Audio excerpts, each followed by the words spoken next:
All right, I'm late. I'm only 3 minutes late though, man. Had to go back downstairs to get my phone charger, but we here. Appreciate everybody for checking in. Boxer Connor leading the building. Flamo 24, Bobby Swag, Mr. Boxing today, who just had a good little short stream on Ruiz and AJ. I didn't get to see the full press conference. I was watching and then I had something else I had to do, but I'm gonna watch it though. I see in the end when Andy Ruiz was kind of talking to him, I believe. Um, and I think AJ asked him like, "How do you plan to beat me?" Like AJ just he frustrating, dog. 1 minute I be wanting to root for AJ, and then the next minute he just a frustrated character, dog. AJ is very very frustrating, dog. Very frustrating. Like sometimes he sound like you want to root for the dude, but I'll get to that. We talking about today, and I'm gonna start back streaming on Facebook next year. I gotta figure a few things out on Facebook, but I'm gonna start back streaming on Facebook too. Um, Andrew Ruiz Jr. still being underestimated. I touched on it in the AJ rematch. I touched on it in the stream. I made a video earlier. Crawford and Shawn Porter. I know a lot of people want to talk about interview Kenny and Bob Arum and Kenny Porter, which Kenny Porter must have a lot of time on his hand. You know what I'm saying? But when you got money, you got time. Usually. But and we're gonna talk about Charlo Hogan, and also I talk a little bit about the Wilder numbers and some of the live gate numbers surfaced on Twitter. I don't know if they real or not, but give me 1 minute. My screen's still trying to load up, but there we go. But but yeah, man. Andy, I was listening to Wood earlier, man. He funny, and Wood say real TV. Coffee Universe salute. I subscribe to his shit. Mr. Boxing today. One of the nice guys out there, man. And Coffee's. He got a good channel too. Uh Ganison, I'm sorry if I butchered your name. He says it's gonna be funny if Ruiz stops Asia again and then says he's signing with Matchroom and never going back to PB. That could be a possibility, bro. That's a real possibility. You know what I'm saying? The zone might throw a Canelo S type of bag, bro. you probably said some shit that was just funny, but that's a real possibility. I'm gonna talk about that because I mean that's something I want to talk about going into this fight week, but I'll save it for. I'll probably be live Thursday, Friday, Saturday. If not Friday, Saturday, and if you get me live on the Sunday, uh, that'll be luck. But hold on, we got a little bit of turbulence. Uh, 1 second. 1 second. 1 second. Got a little bit of issue. Hold on. I was supposed to. I went downstairs supposed to reset my router, but I found out like, damn, I forgot my damn charger. Charger more important than the router. But Xfinity, I don't know if they still do it, but once upon a time, Xfinity used to reset your router at night. You know what I'm saying? And it reset around 3, 4 in the morning, and it would reset. So I don't know if it do it anymore, but right now it's saying that it's not doing well. So give me 1 minute. But it's streaming well, I believe. So let me know if you got any problems. So the frame should pick back up. If not, I might have to reset the router and start it back up. But let me know if y'all can hear me. He said, "Is it Ruiz signed with PBC or all PBC fighter free?" I think they signed to a television deal contract, but if it's best for the fighter, usually Al Heyman let them go. Berturbia, David Benavidez had signed the top rank before Samson Boxing. Proved to Al Heyman that proved to Bob Arum the contract was solid. So usually, Al Heyman do his best for the fighter. So if they throw him a bag like $200-300 million or $100 million type deal, the zone would just probably host Andy Ruiz and AJ. Deontay Wilder. That's what eventually would happen. But and we talk about the possibilities of Andy leaving. After I talk about underestimate, but I think a lot of people underestimate him. I seen a heavyweight chart, and I'm still trying to find it where it had like Weatherspoon and a lot of George Foreman picked AJ, Weatherspoon picked AJ, Joseph Parker picked AJ.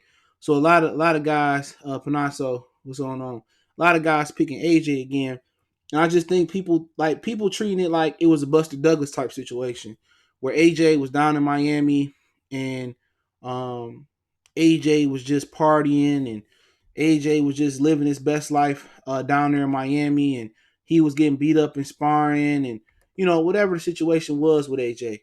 And people just seemed like it was a fluke, but it was a two-part sequence. Welsh Fair the third salute. It was a two-part sequence, dude. Because I never watched the fight in full until Sunday night. That's the first time I watched the fight. And when I watched the fight again, I watched the fight for the first time. That's when I did the prediction video afterwards. But the first time I watched the fight, I can't remember who it was. Somebody hit me up on Twitter, like CJ. AJ just knocked down Ruiz. I'm like, all right. My whole thing about not watching the fight, I just thought it was going to be a setup where AJ was going to win. I knew Andy Ruiz could fight because I felt he should have been world champion when he beat Joseph Parker. All right. He fought in Detroit a couple of times, Masonic Temple. He fought Kevin Johnson. So I was very familiar with Andy Ruiz. And, then it was like, oh, AJ got dropped again. I'm like, damn, dropped the first time. I'm like, I'm about to turn it on. Before I turned it on, AJ got dropped again. I'm like, damn. But when I went back and watched the fight and kind of just sat there and really focused in on the fight, what I did notice was it was two parts to the fight. It was the round 1, 2, and 3. But 1 and 2 was fill out round. I feel like, AJ was doing some good things. And 2, he got comfortable. He found his left hook. He found his right hand where Ruiz couldn't get away from it. The knockdown, they said the left hook is it was the finishing punch.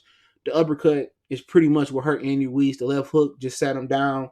What I did notice was the temple shot. I think it was a left hook. AJ got hurt. Ruiz dropped him. He dropped him again. Ruiz did his Klitschko impression. He was letting AJ off the ropes.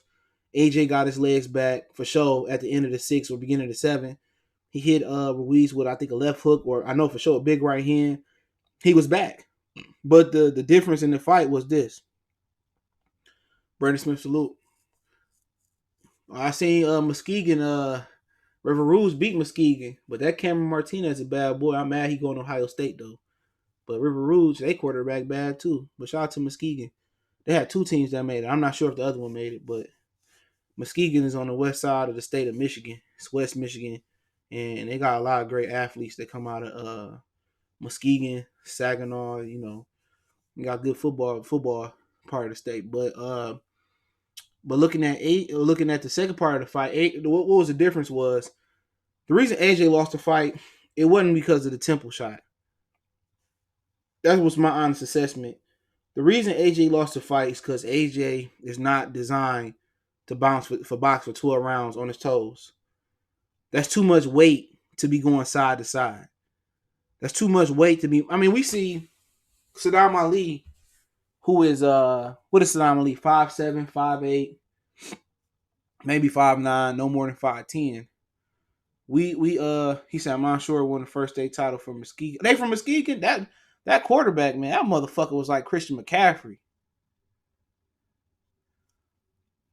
Amount Shores, that fucking quarterback ran all over King, but so did Cameron Martinez when they played. But AJ can't box for 12 rounds. I mean, you look at Saddam Ali, and he couldn't box for 12 rounds. He would get tired and he get knocked out. He got the reputation for not having a chin. But in fact, if Saddam Ali mastered the art of, fighting while stationary, Saddam Ali would probably be a world title holder at the 147-pound level. I guarantee you. Saddam Ali is a talented fighter. If Saddam Ali had Keith Thurman's stamina, I don't know Povetkin and Hunter. I'm not impressed with Hunter at all at heavyweight. I seen his last fight. I just wasn't impressed with him. But I could be wrong. I don't have nothing against him. But I was watching Saddam Ali. I will keep on talking about Saddam Ali. He you got a welterweight. Long story short, they got problems. Ricky salute. Will salute. You got a welterweight who got a problem for moving for 12 rounds. Right around the 9th, 10th, 11th, Ali get tired, and then he gets stretched. So how do it look with a big 250-pound? He was 248 pounds around that for the Ruiz original fight. How do you expect a heavyweight to box around for 12 rounds that already having problem with stamina? He don't have an extensive amateur background. Um, how do you expect him to be on the back foot, all that muscle mass for 12 rounds? And then on top of that, when not having the muscle memory, he has to control his breathing. That's a lot to ask of AJ. AJ was on the front foot, Big Lloyd salute, using his jab, pushing Andy Ruiz back a lot more. Maybe he get knocked out. Maybe he knock out Andy Ruiz.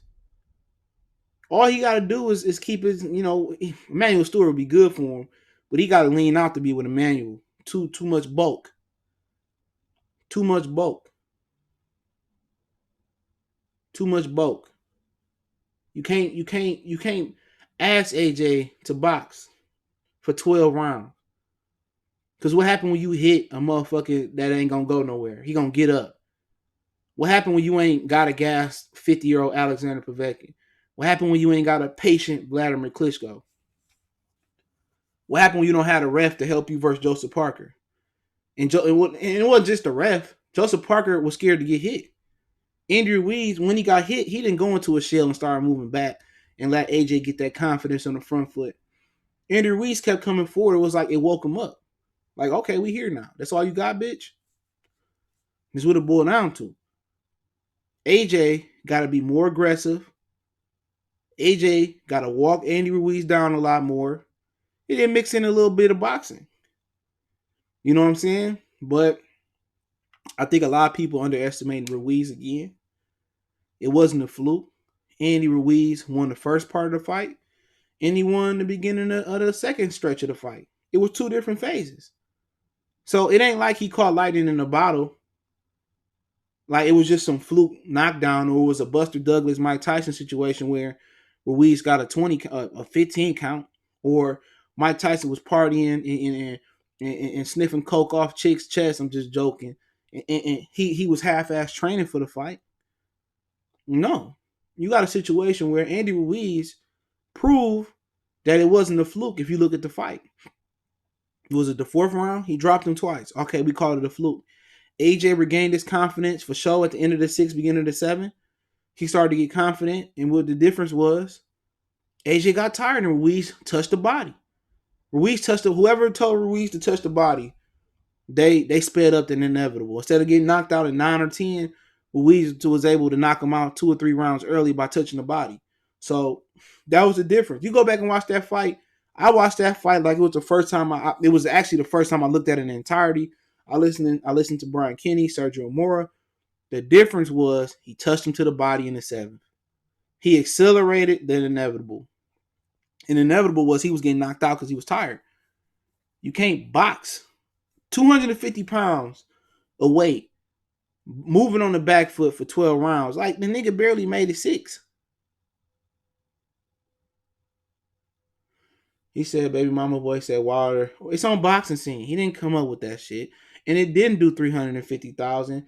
If you listen to my video about the projections, they always give you an over projection. So if they said it did, and I'll get to the pay-per-view, if they said Wilder Ortiz did 300,000, it did more like 250,000. That's it.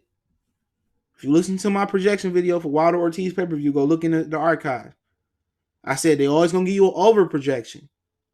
So if they said it did 300,000, 275,000, it really did 250, if that. But I'll get to that. But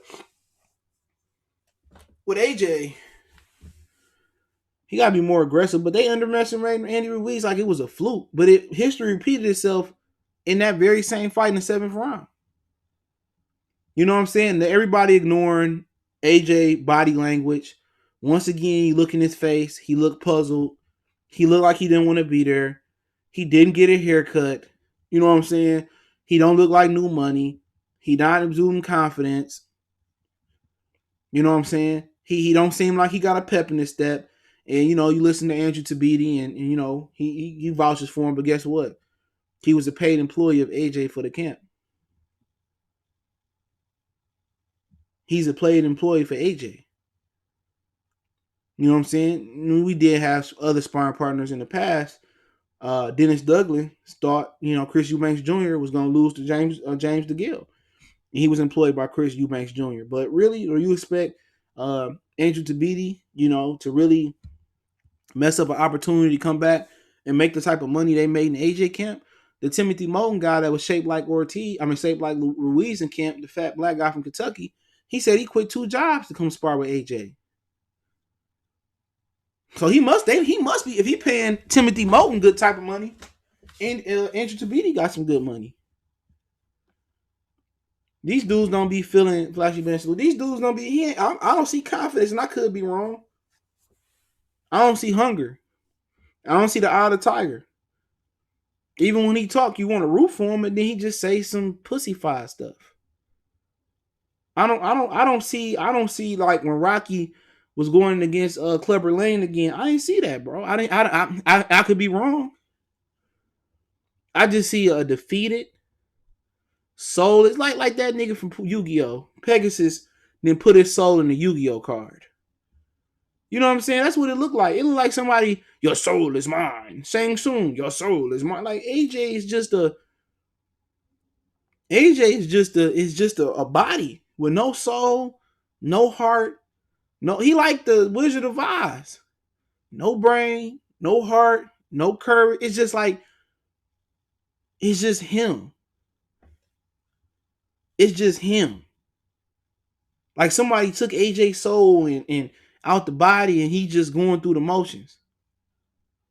You want to see some type of energy, some type of enthusiasm. You want to see some type of eye of the tiger. He said, "Yo, they saying no way AJ is losing here." Well, like I said, it's about to be one of the biggest robberies you've seen, or one of the biggest crock pots of shit you've seen, or they wrong. You know what I'm saying? Because to be honest, I don't know what he worked on in camp. I don't know if somebody was beating on him or not beating on him. But from my experience, it's hard. It's hard to renovate a fighter. When the last time y'all heard from Jerry Hearn? Just think about that for a minute. Shadow Realm, hell yeah, Boxing Dollar. When the last time y'all heard from Jerry Hearn? Jerry Hearn working on fundamentals, bro. I seen him on Instagram a couple weeks ago. They working on building his fundamentals back up. He doing the right thing. Jerry Hearn said, "Look here, I ain't about to play with the church's money." He said he went to go get a teacher. He got to some old man, teaching him on the bag proper so he can see what he's doing wrong, making sure his weight distribution is the right thing, making sure he bring it. Jerry Hearn doing it the right way. He's trying to master the fundamentals. He said, you know what? They can call me a pussy. They can call me a duck. They can tell me all this, not taking Julian Williams' fight. But you know what? I'm actually going to take a few steps back and do it the right way and try to come back better and learn some boxing skill. He probably going to come back versus some lower level opponent, Deshaun Johnson salute.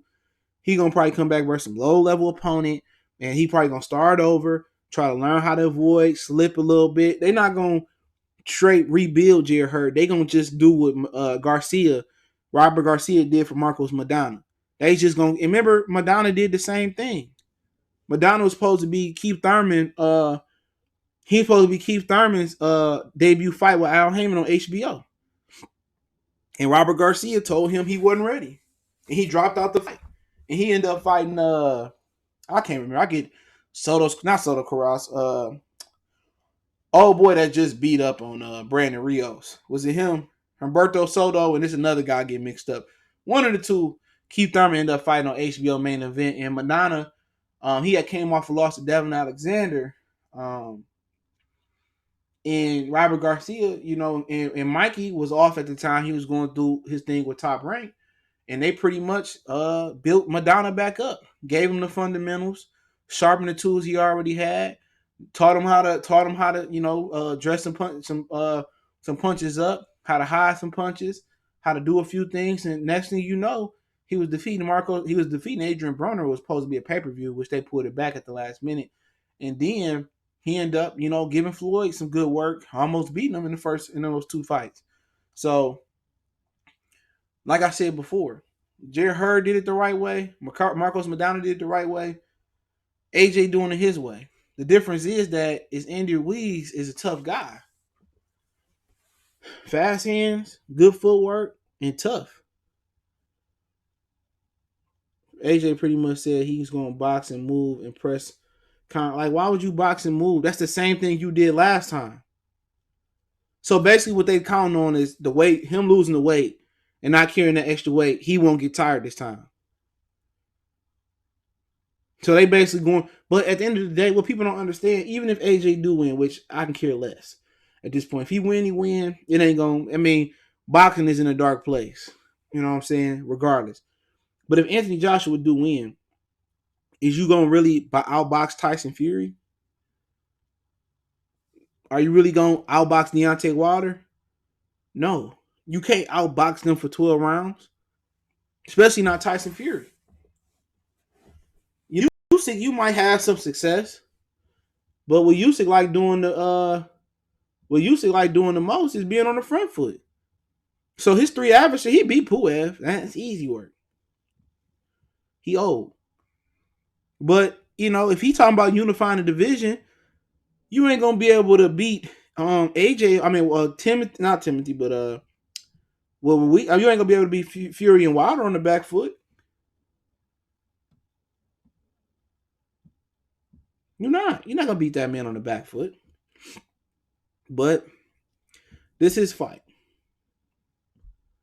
If the referee come in, it nothing surprised me. If the referee come in and every time Ruiz get close and he take a point away from Ruiz, or if they disqualify Ruiz, or it come up years later that somebody popped high in the fight and they hit it. I mean, just think about who you're dealing with before you even put money on either one of these guys. Think about who you're dealing with. This is the same guy, Eddie Hearn, who got pegged convicted all up this card, from Povetkin to Molina to Dillian White. This is the same guy who hid Dillian White's drug test and didn't tell Oscar Rivas. This is the same guy that's saying that Dillian White is cleared, but the UCAT is yet to make an announcement. This is the same guy that took Dillian White outside the country to fight. Now, had this fight been in Cardiff, Wales, would Dillian White be on this card versus Watt? Absolutely not. So before you bet your money on this fight, think about who you're dealing with. You're dealing with Eddie Hearn. Frank Sanchez. I heard him. I seen him fight. Yeah, all right. Think about who you're dealing with. You're dealing with Eddie Hearn, bro. He took the fight all the way to Saudi Arabia. Okay. That's what he did. They sit here and lie and say, oh, Madison Square Garden is AJ is where I wanted to go. Eddie Hearn, in the clip I seen in the press conference, he said right before the whoever the dude was, the man over in Saudi Arabia, oh, we want this. We really want this. We was think about Madison Square Garden again. But Madison Square Garden was a real possibility, but we was definitely going to Cardiff, Wales. We were definitely going to Wales. And then he called me about coming to Saudi Arabia. Like, come on. Why didn't this man want to go back to Madison Square Garden? Come on. People saying AJ a global star. Let's listen to this, right? People saying AJ is a global star, right? The only time he fought in America, which is the most lucrative boxing market there is, he lost. So how you a global icon when you've been a regional fighter your whole career? You sparred in the UK. You won the IBF in the UK. You won the super. You didn't go to Germany to fight Klitschko. You won the Super WBA in the UK. Y'all go subscribe to Lawrence Williams channel. Salute. You won the WBO in the UK. You didn't go to New Zealand. So how are you a global icon when you only fight in that small country known as the UK? Seriously. Riddle me that. How are you a global icon and you only fight in the UK? People say, well, Canelo be at the fight Saturday in Saudi Arabia. Cool. Why don't Canelo go back to Mexico and fight then? Right? Why do Canelo always fight in Vegas, Texas, wherever the hell? He fought in New York for the first time. His ticket sales was abysmal, but the opponent was terrible. But why don't Canelo fight Mexico more often? Answer me that. Why don't Canelo fight Mexican more often? He didn't sell out Madison Square Garden. No, he didn't. They had 5,000 tickets available before that fight. They gave away all them tickets, dude. You can believe what you want to believe. They gave away a ton of tickets for that fight. That dude didn't sell out that venue. They be saying, boxing be sitting here saying, oh, we sold it out. No, they don't. No, they don't be selling. These dudes be lying about numbers, dude. They be lying about numbers. These dudes comping, giving away tickets out, all types of stuff. Hey, these dudes, look here. If Canelo sold out Madison Square Garden, it was such a box office affair, why don't he go back? Riddle me that. That's the mecca of boxing. You know what I'm saying? If you the home, if Madison Square Garden felt that Canelo was a pool and he sold out and he brought so much money in for parking and concessions and it was a dope atmosphere and man, they'd make sure Canelo fought once a year there every year. Canelo probably ain't never going back to New York City in his prime. You know what I'm saying? If he was such a big pool there, man, he'd go fight there on a regular basis or a consistent basis. He ain't no ticket pool. Man, why Floyd Mayweather coming back? Because Las Vegas, none of these motherfuckers generating the money that Floyd generated. You know what I'm saying? That's why Las Vegas begging Floyd to come back. Canelo don't sell nothing out there. Fury ain't gonna sell nothing out there. Really make no money. Why they ain't had no event there for real since Floyd been. People say Golovkin and Canelo too. That still don't compare to a Floyd event. When Canelo fight, don't nobody really show up like that. The A-listers, you got a few. But when Floyd fight, it's a spectacle. It's a spectacle. Ain't no telling what the city of Las Vegas willing to pay Floyd.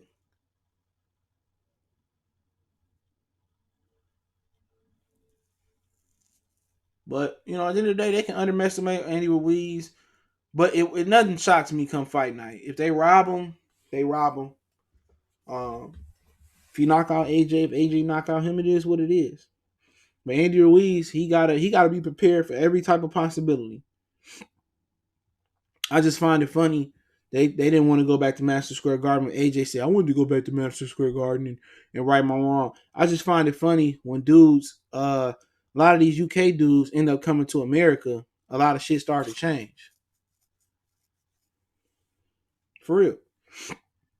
Come on. Imagine if AJ fought Ruiz in the UK. Ruiz would have never got a chance at a knockout. They would have stopped the fight on some fishy shit like George Groves and Crawford. The first fight, Malik Scott and Derek Chisora was another fishy stoppage I believe they had over there. I think it was Chisora. I know it was Malik Scott for sure. That's why they were trying to drag Andy Ruiz over to the UK. That's why. They were trying to rob him with a ski mask and a tutu. That's why they wanted Ruiz to come over there. And they might try to do the same thing in Saudi Arabia. AJ might try to hold and clinch, and they've been working on. Andy Ruiz got to be prepared for a physical fight. He should have been preparing for the James Toney shoulder push. He should be preparing for a lot of body work. A lot of body work. He said Madison Square Garden UK wasn't going to pay them the money. But before Saudi Arabia became an option, they was going back to the UK regardless. Why? Why run home when you supposed to be a global icon? Why not show the American fans that it was a fluke? Why not go back to Madison Square Garden? He supposedly sold it out. Why are you running back home? Why do AJ have so much success in the UK? He come to America and lose versus the number 15 ranked heavyweight.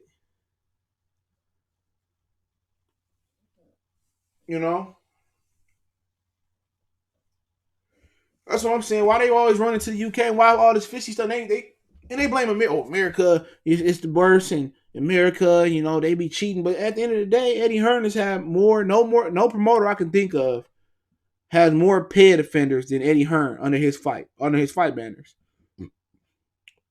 None. Eddie Povetkin failed 2 drug tests same year. When Meladonium was popped versus Wilder, and then he failed one versus Bermane Vern. Eddie Hearn signed him to fight AJ. Eddie Hearn had Big Baby Miller. Eddie Hearn, Dillian White Dillian White, a 2-time offender. Dillian White popped twice hot. Twice. He popped hot twice. Dillian White popped hot a long time ago. He got a 2-year suspension. Then he popped hot again. Okay. Then Eric Molina, he was a PBC fighter, but Eddie Hearn brought him on his show to fight AJ, I think it was. And then he popped hot under the UCAT. Eddie Hearn bring him back to the show. So, at the end of the day, Eddie Hearn talking, he can never say zero underrated dart to salute. Y'all can subscribe to his channel. He can never say, Eddie Hearn can never say that he got a zero tolerance policy for peds. Everybody that in Pop Hot is damn near under Eddie Hearn banner. He signed Ortiz too. What you talking about? Ortiz was a matchroom fighter. Ortiz was a matchroom fighter. What you talking about? When he popped out for AJ. You trying to throw PBC shade like it mattered to me, but when he popped out the second time, he was a matchroom fighter. Then he popped out 3 times.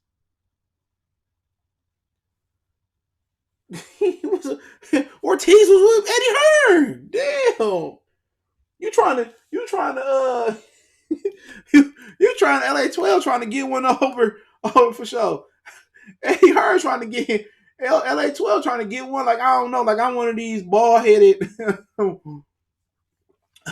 that don't know nothing about boxing. Eddie Hearn signed Ortiz, bro. Come over here and get that Lauryn Hill get that education. That nigga was that motherfucker. The first time, I don't think it was PBC yet when he fought Latif Coyote. It was on FS1 though. He popped out after the Latif Coyote fight. And then I think he popped out when he was supposed to get the AJ fight. And they put him out the WBA rankings. And then I think he popped out versus Wilder. And they smoothed it over. So he had popped out 3 times in my memory serves me correctly. What you talk about? Ortiz was a matchroom fighter. Eddie Hearn had every pet offender in this division down there. Eddie Hearn giving you free pads with your contract like trick or treat. Eddie Hearn out here fooling. And Eddie Hearn out here talking about, it's Jermall Miller is a disgrace. He's a disgrace. Man, you got every pad offender in the division, bruh. Should be called pad room. Oh, Big Baby, he ain't that good to me. Imagine him without the stuff in him. Everybody knew Big Baby Miller was on something. He failed a drug test before, too.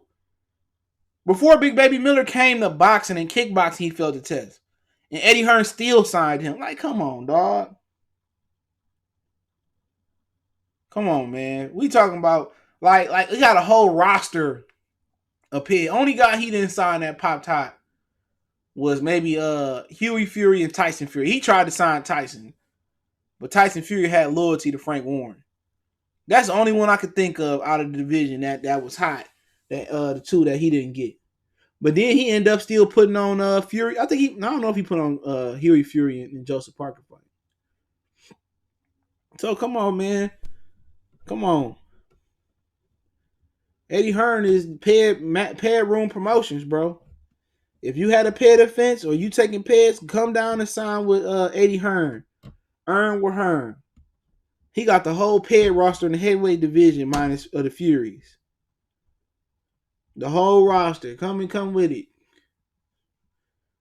Come sign with pad room promotions. You tired of Avada all in your business? You tired of WADA and USADA all in your business? You want to get them undetectable drugs, but as soon as you piss me off, I'm going to report you to WADA. Come down here to matchroom promotions with Eddie Hearn. Come on, man. Povetkin, Ortiz, and Dillian White, Big Baby Miller, Eric Molina. Like, if you got a pair of fit, man, Eddie Hearn like a young horny teenage girl. You got a felony or you ain't got no job. You got 5 misdemeanors. You've been in jail 4 or 5 times. I'm opening my legs up to you, baby. That's Eddie Hearn, man. That's Eddie Hearn. That's Eddie Hearn, man. Earn with Hearn. For real. Ain't no telling, man. Birds of a feather flock together. Everybody, birds of a feather flock together. You know what I'm saying? That shit crazy. He too big for it, so he said he ain't that big, man. I ain't, like I said before, man. Like I said, I wouldn't mess with this fight. I wouldn't. In Saudi Arabia, if it was in America, I'd be like, go all in. You know what I'm saying? But that is what it is, man. Let's talk about Crawford and Shawn. Shawn Porter and Terence Crawford. Basically Bob Arum has changed his tune on Shawn Porter. Okay. He went on the Boxing Voice yesterday and said that after Shawn Porter was competitive with Errol Spence, where some people think he won, some people think it was a draw, some people think he lost, some people think Errol won, that Shawn Porter is the only respectable welterweight. He went on Danny Garcia saying Danny Garcia ain't that good. And to be honest, he right. I mean, look at Danny Garcia welterweight resume. Who has he beaten? Paulo Malignaggi, Robert Guerrero. He lost to Keith. He lost to Shawn. Like Danny Garcia, he ain't like Danny Garcia as a welterweight is. Come on. Who can he beat? Who can he beat? You know, people say, oh, he beat Shawn. Hey, BoxRec said he lost. Oh, Chavez Jr. Hey, he got him too. You ain't lying. I forgot about him. So that boy Porter. Well, Kenny Porter said they down the crunch number. He said he stopped by Bob's office every now and again in Vegas and all that and shit. And I know what's gonna happen, dude. He ain't got enough. He gonna have to outdog Bud. I mean, he just ain't got enough. Like if Shawn Porter can punch, Shawn Porter may be undefeated. Shawn Porter kind of remind me of like Dennis Hogan. Watching Dennis Hogan. Just from this aspect, if they had power, Dennis Hogan would probably be he'd probably be champion right now at 154. You know what I'm saying? And he probably would upset Jermall Charlo too if he had punching power. But same thing with Shawn. Shawn just ain't got enough power. You know what I'm saying? If Shawn had power, Shawn probably would definitely beat Errol. He definitely probably would have beat Keith. You know what I'm saying? But he don't. You look at Marcos Madonna career, you look at Shawn career. If Shawn had that type of power, man, Shawn Porter would be a problem, but he can't punch. Can't punch. Can't punch. You know what I'm saying? Can't punch. I mean, I can't put it no other way. Just can't punch. So you can't punch. You gotta do things by accumulation. You know what I'm saying? Just what 8 months ago, he couldn't beat. You know, he didn't beat Yugas, and people were shitting on him about the Yugas fight, and you know, then he go in there and he put up a great fight with Errol Spence, and now he could be the best of the rest. Not named Pacquiao, not named Errol Spence right now. So, him and Bud fighting, it's a solid fight. Just think Bud just got better at every range. You know what I'm saying? Maybe Shawn Porter could be a better inside fighter, but he smothers work to me. Just Bud is just longer, fat, maybe faster, good feet. I mean, good counter puncher. He can bang it out with you on the inside. He can bang it with you in the pocket. He can outpunch you on the outside. Just all around, like, good ass fighter. He kind of like Timothy Bradley. He definitely is. I mean, I know for a fact that the Porters asked Joel Diaz, Timothy Bradley on how to beat Devin Alexander, and they took that game plan or a little bit of information they got from Joel Diaz and Tim Bradley, and they went to work on Devin Alexander. I do know that for a fact. Crawford versus Porter is Crawford versus Diaz too. Could be. I mean, but I think Porter might carry a bigger punch with his right hand. Porter really had to land that overhand right. That's something they had to work on camp. But over the years, Crawford seemed like he kind of worked on him, Bo Mack, and I'm going to learn the other two trainers' name. They worked on kind of closing that gap with that overhand right because he took a lot of them from Derry Shine. He took a lot of them from Hank Lundy. He took a lot of them from I just said the dude name, Felix Diaz. And For Shawn, it's about getting inside, and the ways you get inside on Terence is coming, basically losing lateral movement, getting him out of position, and coming over the top with the right hand and the left hand for Shawn Porter. So Shawn Porter, he got a little bit of work to do.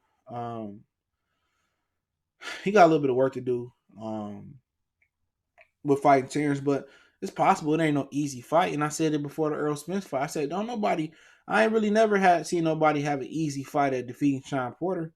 Shawn Porter always lose by like a little quarter of an inch. So at the end of the day, he said a quick question. Says Danny got the most power at 47. Cool, but he fought Shawn and Keith and ain't dropped or any of them. But AB put Shawn. That was just Shawn Porter didn't have no focus. And Earl semi dropped Shawn. Well, it's different situations. Power don't always equal knockdowns. To be honest, powers don't equal knockdowns. It's high. The punch that you don't see is what drop you. Shawn Porter didn't see AB left hook. He lost focus. Crawford didn't see Gamboa. What was it? His left hand. He lost focus.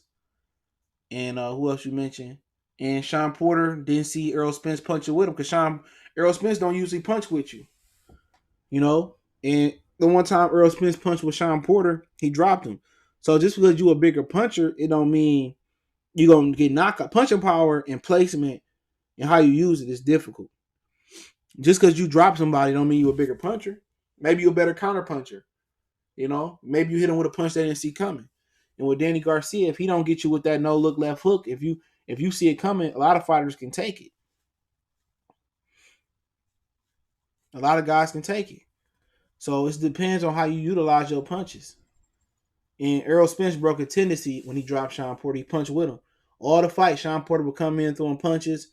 Earl Spence would curl up or go into his hermit shell. And then they'll tie up or Shawn Porter slide the side door. Earl Spence will reset. Then he'll punch on he'll start punching and putting Shawn on the back foot and trying to put him to the ropes. And then when Shawn was punching, he came back up with a right hook. He didn't expect Earl Spence to punch with him, and Earl Spence punched with him and dropped him. So that's some of these dudes. That's how you beat them. Like you can ask the same thing. I'm trying to think of another dude. Who this dude fought? Give me a quick. I'm trying to think who this dude fought. Who a big puncher? Man. Well, would you say Amir Khan is a bigger puncher than trying to think who this dude had fought? I mean, would you say Amir Khan a bigger puncher than Adrian Broner? Because Amir Khan, he dropped Marcos Madonna. You know what I'm saying? And AB couldn't drop him. He hurt him. AB, Madonna said he real strong. But, Amir Khan dropped him with a body shot. Because he hit Madonna with a punch he didn't see coming. So, he said Danny coming off a great performance, yeah, versus Granados. And Granados did give Shawn some good work, but styles make fights. You really Danny beat? Do you think Danny beat Lamont? I don't know that fight. Lamont, I thought Danny won because Lamont, he was just doing too much on the back foot.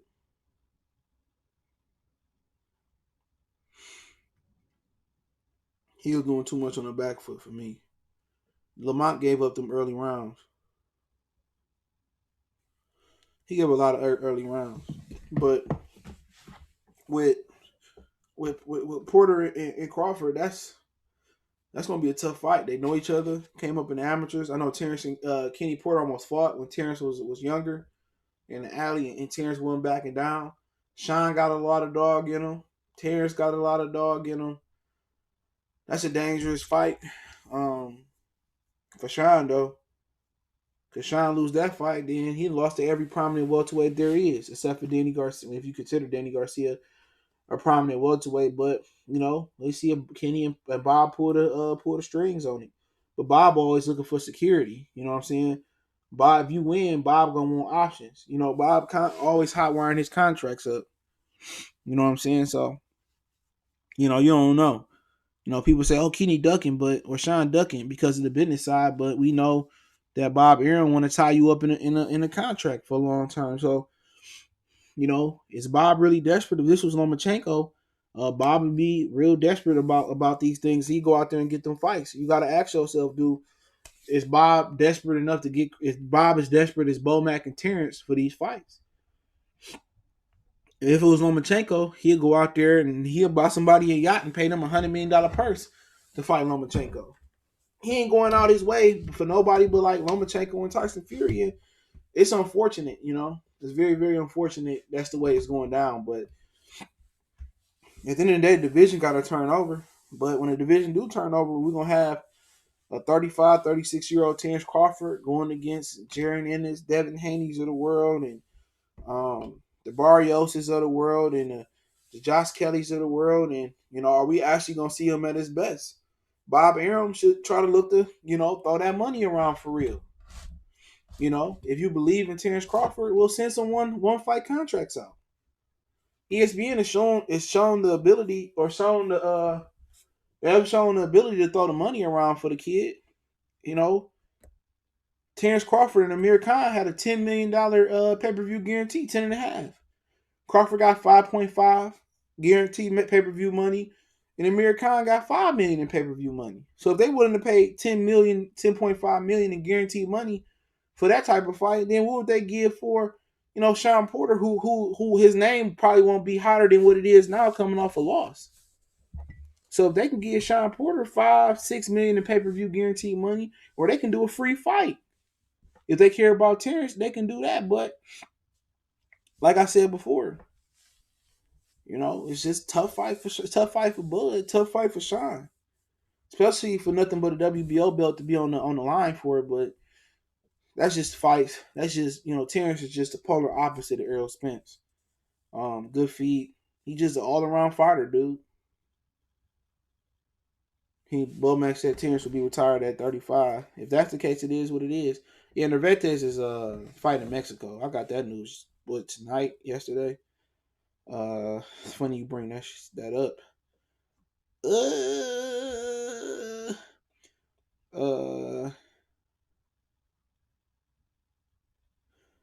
I think he's fighting in Pueblo, Mexico next. Pueblo, Mexico. Got that the other day. Yeah, he fighting in Mexico next.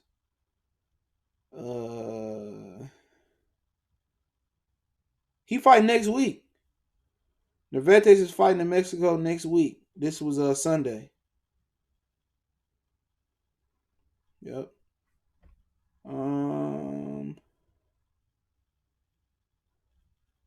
And we all know that Top Rank feeding Valdez to Burchett. So yeah. Yeah, he fighting this weekend. So yeah, that was Sunday I got that news. So yeah, he fighting this weekend. It's one of my favorite fighters. But, it is what it is. Bud and Shawn are cool. I think that fight will be like Earl and Lamont. They are cool, but to handle business. Yeah, Shawn Porter just ain't got enough. He just ain't got enough. He always gonna be under guys like at their best, Keith, Earl, and Terence. You know what I'm saying? I don't know, man. Depending on how Earl come back, but I think it may be time for Shawn to retire, to be honest. That's it. Because I don't see him going up to 154 being effective versus those champions. I could be wrong, but maybe you fight Terence. If you beat him, you continue on. If you lose, you retire. That's how I look. And I'm not saying because he got 2 or 3 losses or whatever. Like, you done did everything, bro. Every time other than Danny Garcia, you've been second rate. Keith Thurman, Kell Brook, Terence Crawford, Errol Spence. Like, nigga, you done did everything. Only thing you could be now is a stepping stone. I hope to upset one of the young guys coming up, but like I said before, I would pick Bud 7'5", 8'4". Just too much speed, too much intellect, too much length, too much overall. He overall just ideal. You have to chin check that guy. You know what I'm saying? And break his body down. And I'm not sure Shawn Porter is stronger than him. I think people sleeping on his strength, but Bob said he signed a lifetime contract where he hoped to work with him for the rest of his career. And people saying, well, why is Terence Crawford? And I just did a video on it, but people still gonna ask. Terence Crawford should have signed with PBC. Well, tell PBC to get a better recruitment team. Okay, PBC needed a better recruitment team. Terence Crawford was out there to be had. You know, he was on Matador Sports, and Top Rank made a deal to bring him on the team in 2013 or 2014. They made a deal. He fought 8 or 9 fights under the banner. Then Matador Sports ended up suing Top Rank because they didn't pay the correct fee for him. For him fighting on Top Rank, and you know when that happened, they did a little lawsuit, and Top Rank had to pay them the full amount for them lending them. So this is the first time that, and under this contract, that Top Rank fully has Terence Crawford. Last time it kind of was like a borrow. He was borrowed from Matador Sports, but at the end of the day, when you sign with Top Rank, I mean it's hard to get out. Andy Ruiz said on Boxing Scene yesterday that he paid a record of $700,000 to get out his Top Rank deal. That's all the money I believe he had. He paid $700,000, bro, to get out the deal. So how much you think Bob Arum is gonna let a black man out that deal for? That just signed a new deal, and people say, well, he shouldn't have re-signed. He shouldn't have re-signed. It's not that easy, bro. Like with Top Rank boxing contracts, it ain't like a football contract or a basketball. You play 3 years or a franchise year, you play 4 years, you a free agent. You know, it's not like that. When you get to the last fight, that's what happened to Mikey Garcia. Mikey Garcia had one more fight under Top Rank. They wanted him to fight Gamboa. He didn't want to fight Gamboa. So they went to court for a year and some change, whatever it was. Mikey Garcia was granted his release. Not sure what he paid to get released. Same thing happened to Jesse Vargas. They said, oh, you got one more fight in your contract. All right, we give you the Jeff Horn fight if you sign this extension. You know, long story short, Jesse Vargas ended up leaving. He went through a little mediation. He ended up signing back with Al Heyman. Chavez Jr., he tried to do the same thing with Chavez Jr. Oh, you got one more fight in your contract. Chavez said I didn't. I guess Chavez lawyered up. It was kept on the low. He bought it, and he ended up getting out his contract. And I'm sure he bought himself out his contract. But it's just things that you wouldn't know that ESPN not going to bring up.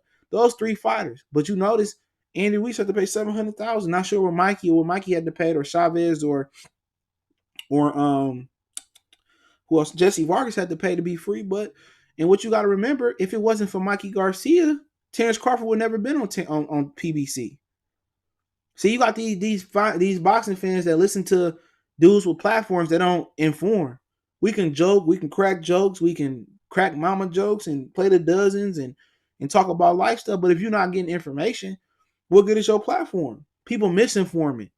They developing this gang culture and this cult mentality. And guess what? The people y'all listening to, they not informed. And people say, well, knowledge is not cool. People don't want to hear knowledge, man. People don't want to hear a lot of things. But when you leave my platform, you're going to know something new. And I hope to learn something new from you. But at the same time, it ain't that easy. If it wasn't for Mikey Garcia, Terence Crawford he'd still be opening up fight cards at the quickie mark. Mikey Garcia told Cameron Duncan, who was the manager at Top Round, he got his own promotional company now where he signed. I think he got Jaron Boots Ennis signed over there. And he signed. He told Mikey told him about Terence. He said this guy outboxed me for every round of sparring or whatever the hell he said. They end up signing Terence Crawford. I know Timothy Bradley tried to sign him before the Devin Alexander fight. Matador Sports said no. Top Rank cut a deal. 2013, Terence was a top ranked fighter. So it wasn't no PBC, wasn't no Cassie Duva, it wasn't no Gary Shaw at the time. Then eventually Gary Shaw got absorbed by Rock Nation. It wasn't no Lou DiBella or nothing. So at the end of the day, Quan Salute. At the end of the day, why didn't Al Heyman or Mayweather, find this guy? Come on, they found Badu Jack, and Jalen Love was a good amateur out of Inkster, Michigan, and they, you got all these fighters. Jesse Vargas. Mayweather Promotions had him. Why didn't they sign? They found Tank. They found Adrian Broner. He had just got out of jail. Why didn't they find Terence Crawford? They don't ask the right questions. So next time somebody say, oh, Crawford should have signed with PBC. Why didn't PBC sign Crawford? Why didn't PBC find Crawford? Why didn't PBC sign Crawford? Why didn't they find out about Crawford? Why didn't they have their recruitment guys out there about Crawford? Come on. If it wasn't for Mikey Garcia, Crawford don't end up on Top Rank. So this is a dude that I don't know what he was making. $10,000 to fight on Matter of Spark, $20,000, $100,000, whatever he was making. This dude went from, not having no money to 6-figure paydays to 7-figure paydays. And you telling me 2013, Crawford wasted 6 years of his career fighting on Matador Sports whenever Devin Alexander and Timothy Bradley fought. I'm going to go look that up. Because his first fight with Top Rank was British Prescott. He moved up in weight the same week to fight him. But I'm going to look this up. Give me 1 minute. I'm going to look that fight up.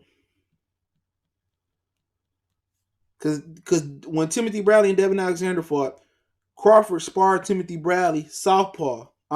Southpaw the whole camp because Alexander was a southpaw, and Timothy Bradley didn't know that Crawford was an actual right-hander. He was a natural orthodox fighter, and he said this dude was beating me every day. He said he's a world champion. In 2011, Timothy Bradley said that Terence Crawford was a world champion. In 2000, and he hadn't signed with Top Rank yet neither. He signed with Top Rank the next. He signed with Top Rank almost a year later, but it was in that was January. He signed with Top Rank in November of 2011. He fought Alexander in January 2011. He signed with Top Rank. He fought Joel Casamayor. I remember when he signed over there, and he signed over there. He fought on somebody undercard. I'm gonna tell you right now who the undercard was. He fought on Pacquiao and Marquez undercard. I don't know, in 2011. And I believe Manny Pacquiao got the victory in this one. Hold on. Yeah, he got a majority decision. And that was Timothy Bradley's first fight. 2 years later, Terence Crawford signed to Top Rank thanks to Mikey Garcia, if my memory serves me correctly.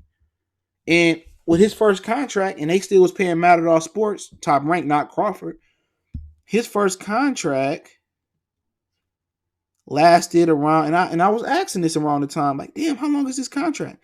It lasted 1, 2, 3, 4, 5, 6, 7, 8, 9, 10, 11, 12, 13.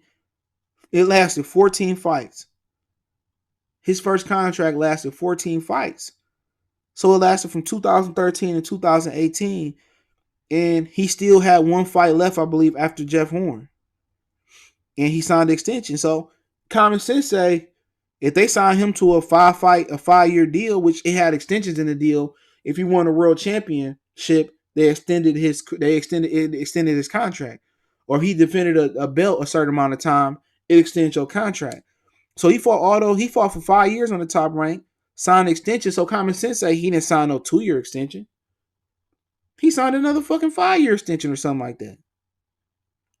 If people say, why he didn't sign back to PBC? So you wanted him to sit out a year, which he was a world champion in 2011, let Timothy Bradley tell it.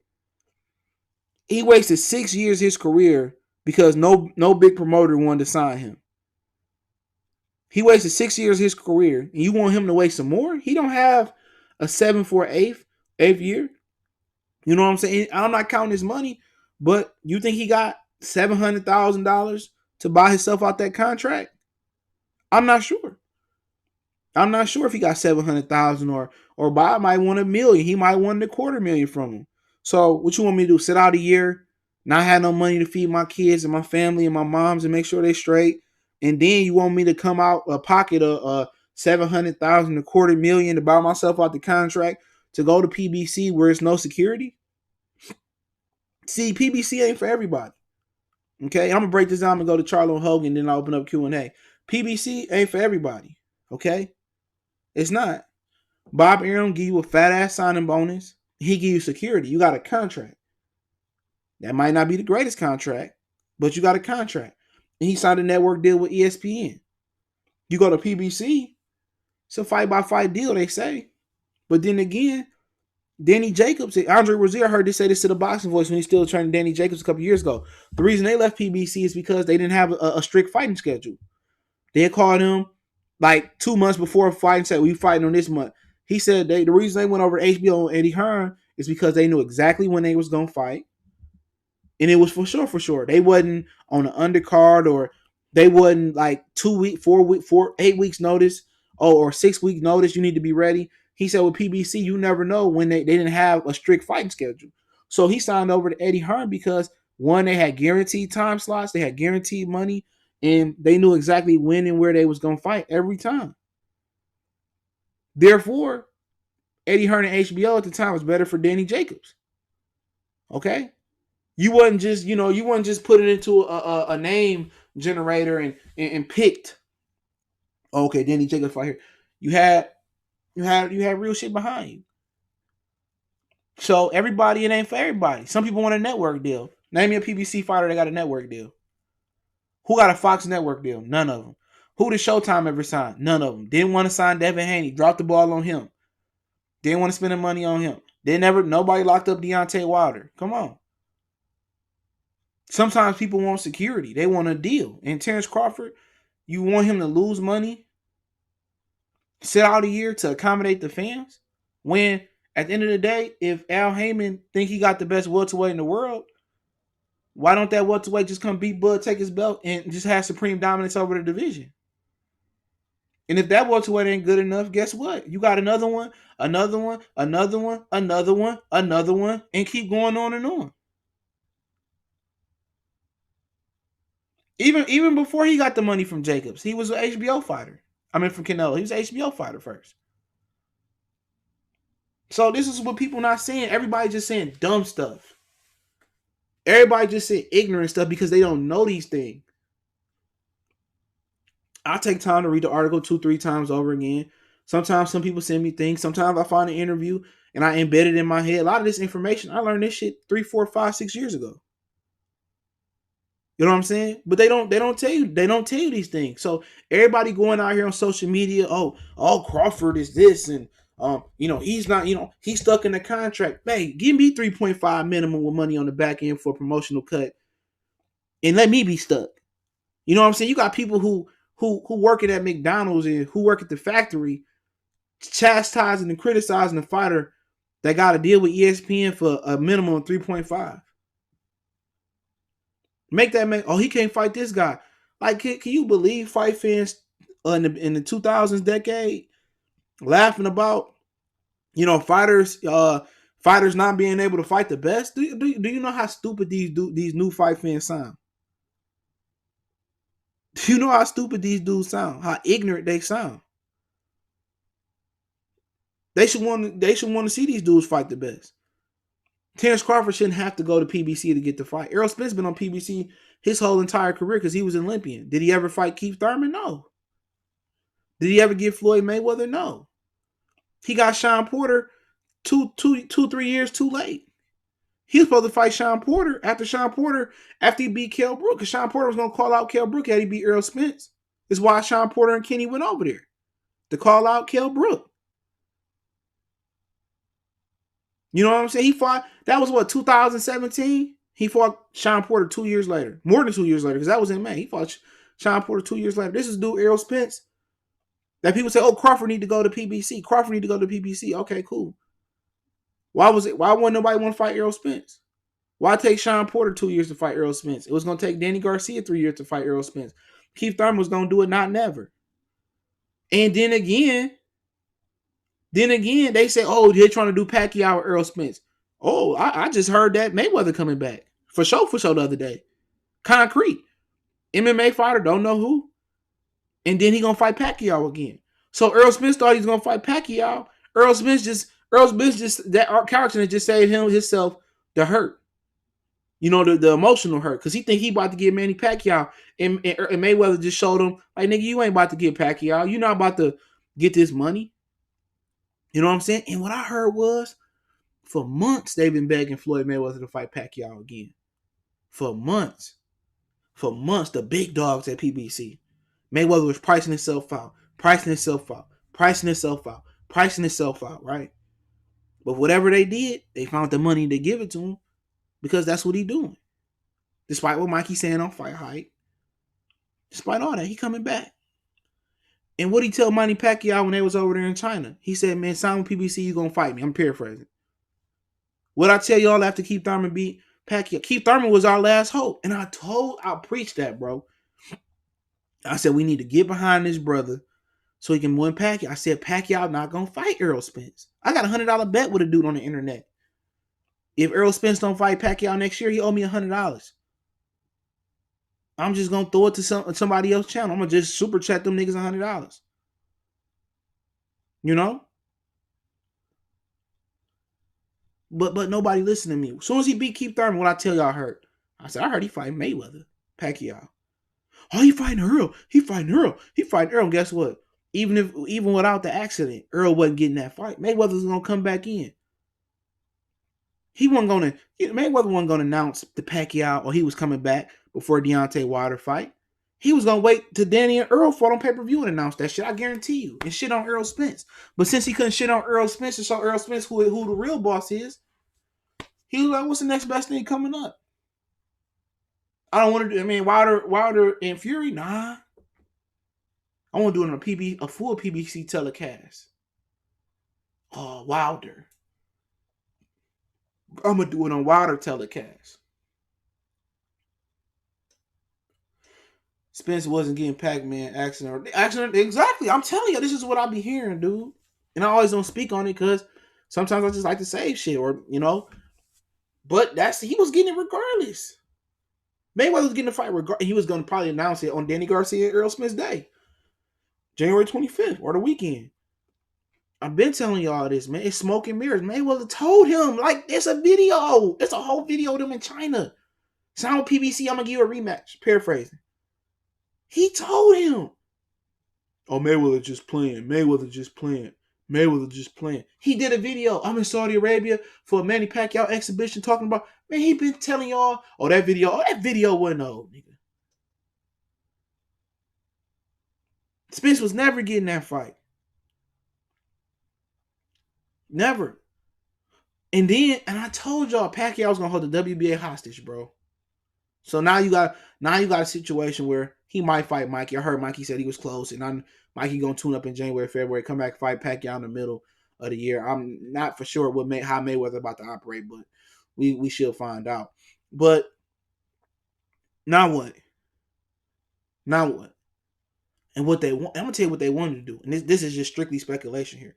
What they wanted to do was they was gonna do Earl and Danny, right? They was gonna do Earl and Danny, and then they was gonna do Danny. They was gonna do the winner Earl and Danny. They was gonna do them versus Keith Thurman at the end of the year from pay-per-view. So you probably gonna get Earl and Keith Thurman in November, December, and then you probably gonna get Pacquiao and Mayweather too in September. They might have put them motherfuckers on their undercard. They probably was gonna put them on their undercard. Y'all see how the game is? And they was telling me and shit. And they be playing roles too, because some of the dudes that I know that's giving the information out, they be around some other dudes that they don't know each other. And they be telling me different stuff. See, I don't mix business. Somebody tell me like, oh man, that nigga ho whoop-de-whoop on the phone. And what you think about that nigga? I mean, I don't know, bro. I don't know, he all right, And I talk to this man on the phone, and I wouldn't bring nothing up because I ain't mixing shit up. But he'd be like, hey man, Weston West was kind of mad and pissed off that Weston that too. Then I talk to my other guy, he'd be like, yeah, he was he's been pushing for that fight, So you gotta be seeing niggas be playing roles in boxing, bro. It's always good to have two sources that don't know each other. Or three. But that's the case. They wasn't gonna do no Earl and Crawford next year. People keep saying, well, Bob told me, Al said we gonna do it, and Al Heyman had no part, no thoughts of doing that. They probably was gonna do Earl and Keith Thurman next year. At the end of the year. So that's just what it mean. Like I said before, y'all be listening to dudes who don't, and it won't be killing me. Y'all be listening to dudes that don't have no reach, dog. You know what I'm saying? They don't have no reach. They have these dudes come on their show. They go to the fights and they hold these cameras and they don't know nothing. They don't know nothing. Nothing about what's going on. They listening to Coppinger. They listening to Coppinger. Right? And reporting what Coppinger's like, nigga, you have to fight with a microphone, with a camera. You getting all these interviews, and they not telling you what's going on. Like if y'all that cool, like I'm cool with somebody, I'm kicking it, and we establish that relationship, we cool like that. Hey man, let me know if y'all got something going on before break. You know, and they be like, okay. I'm telling you, dude, what's the point of you getting credentials and you not forming no relationships? Come on. They getting credentials, J Thomas Salute, and not giving no relationships, dude. You got these dudes on the show and they not telling us nothing new. Or you holding the camera, nothing new. I told y'all what was happening with Mikey and Pacquiao before nobody broke that news. Nobody. And I was just so fortunate that I was a guy somebody I trust. You know what I'm saying? You got guys that got channels, right? Check this out. I'm gonna move on, right? I'm gonna move on. You got guys that got channels, right? Deontay Wilder's the face of their community. Earl Spence the face of their community, right? Or whoever, Canelo or whatever. Like, I got a drop from Tony Harrison, I lost. I got a drop from Wilder. I can pull up another drop I got from Gary Russell when I was at the Barclays Center.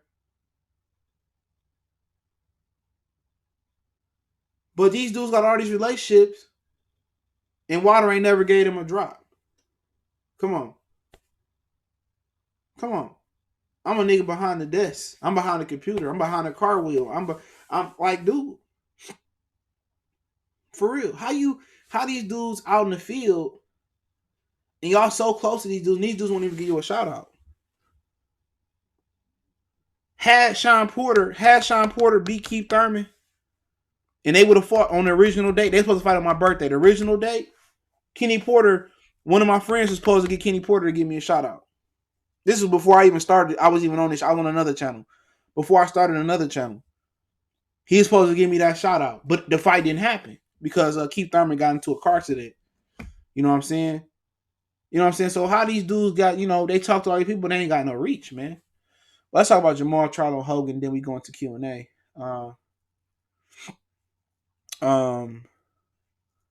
He said Boo Ennis on the verge sign of PBC might be on the JY card in January, all the Philly card maybe. That's Juan Corte.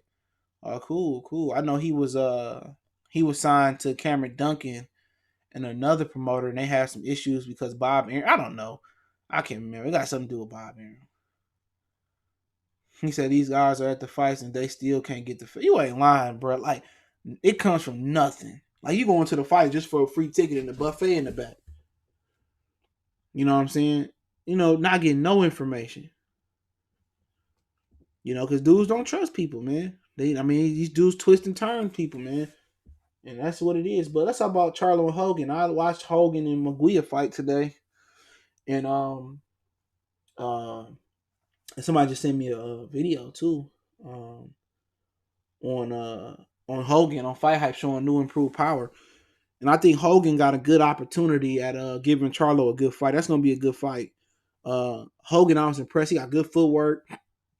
Charlo don't have really good feet. Jermall used to when he was with Ronnie, but Jermall don't got really good feet.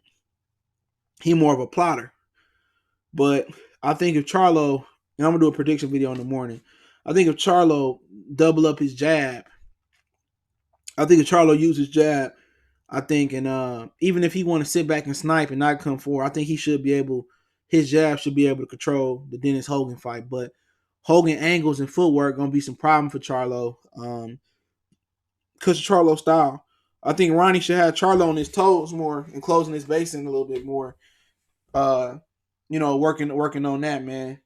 But if Hogan can punch, I think Hogan wouldn't even be in this fight. He'd be a world champion at 54.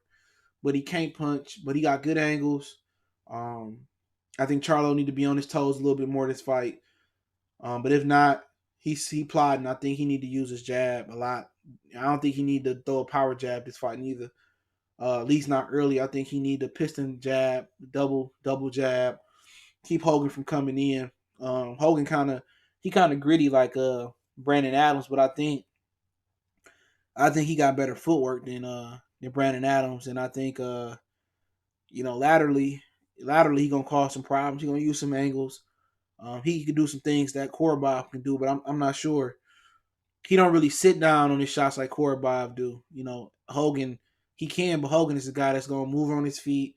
He gonna hit you and hit you on the move and keep moving. And that's what he did to Munguia. And I think Charlo not having the best feet, he can have a little problem here. But um, it's a good fight. It's a good fight. Charlo might be getting outboxed again. He got a different approach than Korobov. Korobov a southpaw, but Hogan kind of move more. He kind of gonna use angles. But if he sit down on some of these straight punches, and he got a good little left hook too that come in there, Charlo can be in a dog fight. But think about the Charlos, they be in great shape. You know, they more seasoned than Munguia. Jermall more powerful than Munguia. He faster than Munguia. So I expect Charlo to end up winning the fight, but I think it's gonna be very, very interesting. I think it's gonna be interesting. Hogan got good footwork, real good footwork, but Charlo, if he can frustrate Charlo and take Charlo jab away, Hogan should win, in my opinion, if he can do that. But that's tough. You know, if he could take Charlo jab away and frustrate him and come at angles, he could win this fight. But I think the problem with Hogan is he don't have no power. And then you asking to get a decision on a card where they showcasing Eubanks, they showcasing Charlo to fight each other. So it's an uphill battle. But I think Hogan got to work downstairs a little bit, and then come upstairs. But Jermall Charlo ain't no world beater. He ain't. He ain't. I don't think he can beat any of the other elite middleweights. I'm sorry. You know, people, oh, you a Charlo hater. I'm just saying, man. I don't think he can beat the other middleweights. I don't think he can beat Golovkin.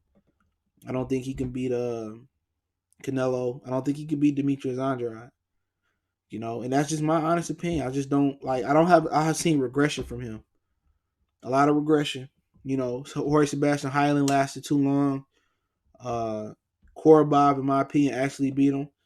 I think Brandon Adams he was supposed to dispose of Brandon Adams, and to me that was a lackluster performance. I only can go by what I see Korobov beating Eubanks. I think Korobov too old. He had a questionable loss to Charlo and Aleem. I think Eubanks get him off of I think Eubanks beats him off of home cooking. Even though I know Eubanks not from here, but PBC want to do Eubanks and Charlo next. So I think Eubanks win that fight. What about Chinny Andrade? Andrade, I'm not sure if Andrade Chinny.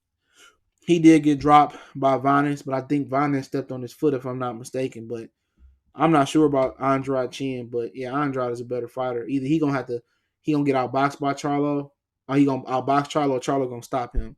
But Andrade is a better fighter. Yeah, I'm dropping a prediction video in the morning. But Demetrius Andrade a better fighter. For sure. You know, right now, I mean, Charlo just like I mean, I don't see the progression. I would like to see him on his toes a little bit more, but you don't see him moving his upper body a lot. He real stiff, power puncher. He just don't have the seasoning. And what you don't know is when he step up in competition at middleweight, will his game rise? He one of those fighters that fight up to his competition or he fight down to his competition. I actually like that Charlo, but he just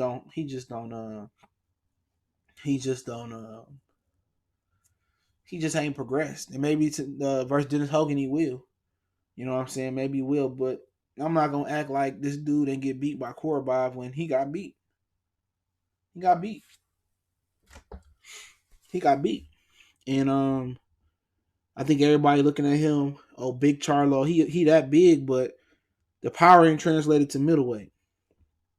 You know, if it did, Korobov still shouldn't be walking. Brandon Adams still shouldn't be walking. How can you not stop Korobov and Adams and people got the audacity to say you could beat Canelo Alvarez? A lot of PBC fighters regress because they don't keep him short. Same thing with Top Rank. Gilberto Ramirez, another guy who was the future. Valdez, same time, was the future. And instead of Bob Arum, making fights with Gary Russell and Leo Santa Cruz and Carl Frampton, they kept Oscar Valdez in the wine cellar. He ended up getting the prime beat out of him versus the Genesis guy and Scott Quigg. He ended up getting the shit beat out of him and going to war with Miguel Moraga right before Lomachenko fought him. Oscar top rank destroyed Oscar Valdez, and they responsible for the regression of Gilberto Ramirez. Ramirez should be a lot better and more accomplished than what he is. They all did. The top rank is, and this is why I don't feel bad for top rank, but I like Crawford as a fighter. Um, that's why I don't feel bad for top rank because they did this shit themselves. Bobby Arum tried to bully Al Heyman. They both went to Harvard. Harvard law, Harvard business. Lost is Bob. Bob came into boxing, took over Mount Melly promotional company and stole it from him. Al Heyman came into music business. He was a business in Harvard. He was known for putting on the Budweiser tour and, had a great track record and all that shit amongst people. If it was if he got a record, if he had a grade from the Federal Bureau, whatever they call that shit is, where Big Baller Brand got an F, he'd have an A. But Bob Arum was trying to bully Al Heyman on HBO. That's one of the reasons why HBO stopped doing work. I think Peter Nielsen finally got in there. They Stephen Espinoza left and went to Showtime. Bob Arum basically finessed Peter Nielsen or whoever was in charge then. Oh, well, no, it wasn't Nielsen. It was the other dude. The other dude came back. I think Ken Hirschman came back from Showtime, and Stephen Espinoza went to he went to Showtime. Ken Hirschman, I think, with the HBO before Peter Nielsen. And Bob Arum must have had a better relationship, if my memory serves me correctly, with Ken Hirschman. And I could be wrong. Whoever was Nielsen, I know Nielsen came after one of them. And Bob Arum finessed HBO and told him Al Heyman was bad for business. And then Al Heyman and Oscar De La Hoya had a falling out, when they got to Showtime. And, Richard Schaefer did what he did with the fighters and he got him over to Al Heyman control. They created PBC. Oscar De La Hoya took Canelo off Showtime. He ran back and kissed Bob Arum ass, went on HBO. Bob Arum ended up double crossing De La Hoya. Long story short, then De La Hoya ended up, helping HBO push Bob Arum off the network. Bob Arum ended up on ESPN, and it was the original Cold War. It was Bob Arum versus Al Heyman, Oscar De La Hoya, and Floyd Mayweather. Bob Arum didn't want to do no work. He didn't want to do no partnerships with Al and them. He thought he was the best promoter. He thought he was the biggest and the baddest. He underestimated Al Heyman. Al Heyman outsmarted him and De La Hoya and all of them. And now they begging Al Heyman to show mercy. So sometimes when it ain't about Crawford, or sometimes when you look at it from Al Heyman's standpoint, he shouldn't. He shouldn't have no Jericho salute. He shouldn't have no mercy on Bob Arum. You know what I'm saying? Bob Arum did a lot of fucked up stuff. He shouldn't have no sympathy for that man. But we the boxing fans suffering. But that's just what happened. Like this shit go deep, man. That little rivalry they got go deep. It go deep. It go deep. So knowing what they try to do with Al, Al still standing, bro. Al still standing after all the shit they did. Al still standing. He's still the number one in the business. So, but yeah, Charlo and Hogan, I think it's a good fight. Teixeira J Rock, I really don't know, to be honest. I seen a little bit of Teixeira Adames fight. I don't know, but Teixeira got a couple bodies on his belt. He beat up Nathaniel Gallimore too. Yep, he beat up Gallimore too. So, but Hogan and Charlo, I'm gonna do a prediction video. I'll talk a little bit about Eubanks and Korobov on Friday. So it's a good day for boxing Saturday. No college football. Oh yes, it is. It's championship weekend. You got the SEC championship, Big Ten championship, Big 12 sometime this week too. Then you got boxing the next week. We got Lopez, Comey, Crawford, Ingus, the Mean Machine, and I don't know if we got another fight next week neither. But I think that's the main card next week. Heisman Trophy next week. Presentation going to boxing. So, the week after that, then it's Charlo and Harrison too. And the week after that, Gervonta in Atlanta. Danny Jacob Chavez Jr. So a lot of boxing is coming on, man. So other than that, man, Other than that, man, you look at this landscape of boxing, you understand why Al moved the way he moved. Bob Arum has done a lot of fucked up shit. When Bob go, I think Top Rank could change a lot, but he asked Al Heyman to turn the other cheek and help him out. And unfortunately, a black man and Terence Crawford is in the middle, getting treated wrong. But that is what it is. What's best undercard fight this weekend? Undercard fight. Kvek and Hunter. I think a lot of people like that one. What was all I know? Dillian White on that card. Eric Molina fighting somebody on that card too. I still like Korobov and Eubanks. I can ask questions. Oh, Wilder pay-per-view numbers. Yeah, I'm going to talk about that. Yeah, he did 275,000. They saying, they said it's north of that. So really, he did about 250,000. A lot of people saying that's a joke, and that ain't a good pay-per-view buy or whatever the situation may be. It's teaching a lot of young dudes. It's just a lot of young dudes. I don't know. Somebody sent me a joke. I was laughing. But yeah, people saying, "Oh, it's a good number. It's a bad number. Oh, Wilder the C side, he the B side, he the A side." It's numbers. You know what I'm saying? And on Twitter, some of his live gate numbers came out, and it could be fake. I don't know. But I'm about to announce them real quick. Hold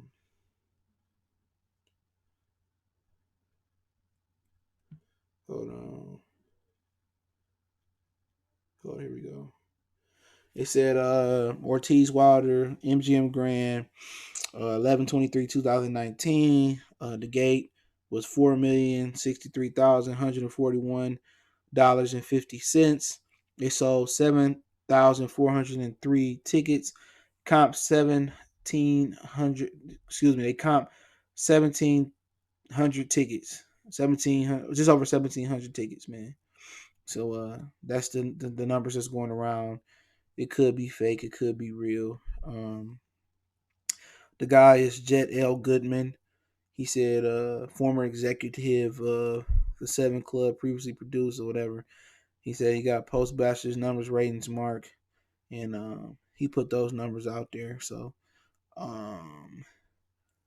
he got the playoff events at the Mandalay Bay, for whatever that is. He got WWE backstage or F1 average numbers. He got a lot of different numbers in there, man. He got a Total Diva season 9, episode 9 average. So he's a numbers guy. Seemed pretty legit, you know. Seemed pretty legit. He's a numbers guy, so I'm gonna follow him. About TV ratings and TV episodes. So that's a good number. People said 2,500. Y'all didn't hear the interview with Bob Arum yesterday on the boxing scene. Excuse me, not the boxing scene, but let me plug my computer up because I forgot I didn't plug it up. On the boxing voice where Bob Arum pretty much ethered Rick Glosser and basically said he knows nothing about pay-per-view numbers, and basically he called Rick Glosser fake news, and Rick Glosser hate me because I challenged his authority, and he blocked me. I blocked him. So that was years ago. I don't really mess with him, but other than that, that is what it is. So really he did around 250. That's what they say. They always gonna, like I said in my video, they always gonna say he did more than what he actually did. So I'm gonna guesstimate he did around 250. So it is what it is. It's good numbers. Ortiz, for a guy that don't speak English, that's really good numbers. And they just signed a deal to do more pay-per-views with the in-demand Charter Communications and TV One, Comcast, and they signed the in-demand deal to do more pay-per-views. So pay-per-views must be doing well for Premier Boxing Champions. I know they're gonna do at least 4 pay-per-views a year moving forward with this new deal. So be prepared for more pay-per-views. Either you with them or you're not with them. At this point, if it's not a fight I want to see, I'm not paying for it. I'm just gonna keep it real. I'm gonna be part of the solution and not part of the problem. You know what I'm saying? And that's just real. Y'all got any questions? I'll answer them real quick. Why did it take so long to get those numbers? Holiday season, another one. It was over the holiday weekend. Another thing, they got to tally them up too. You got digital apps, you got movie theaters, you got all those things. So it takes a minute. Sean Porter, Earl Smith's numbers never officially came out like that. You can't find me an article. in any article you find, it's gonna have Mike Coppinger as a source, and Coppinger said it did. They tallied the pay per view numbers up in a day. Not even a full day. They tallied them up. Wilder's pay per view numbers took what he fought when. He fought a while ago. He fought last Saturday, like 2 Saturdays ago or some shit like that. So it just proves to people that Wilder and Sean Porter and Errol Spence numbers was fake by Coppinger. And I was being told from people close to the situation that they were fake. So Sean Porter and Errol Spence numbers never came out, but Wilder's did. So Wilder must have did better than them. Wilder Fury's rematch set for February 22nd. That's when it's set for. You can see Konauki and Puev on the undercard, but I'm not sure you're gonna see that on the undercard no more. This was you gotta ask questions, not answer them. He said the Ruiz AJ 2 fight will tell you if the Wilder Fury 2 fight is set in stone, even though I believe the fix is in for this AJ Ruiz fight. I agree. Man, I don't care about the numbers or pay-per-view. Who got paid?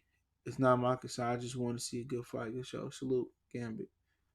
Y'all any questions, I answer them. If not, I'm gonna run off of here. If not, I'm gonna be gone.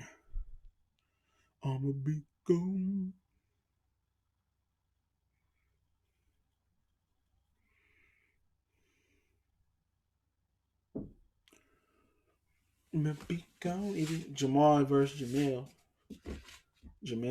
I don't know. Jamel with Ronnie Shields though. I don't know about Jamel with Derek James. Jermall might clip little bro. Jermall might clip little bro. Little bro might have to get stitches.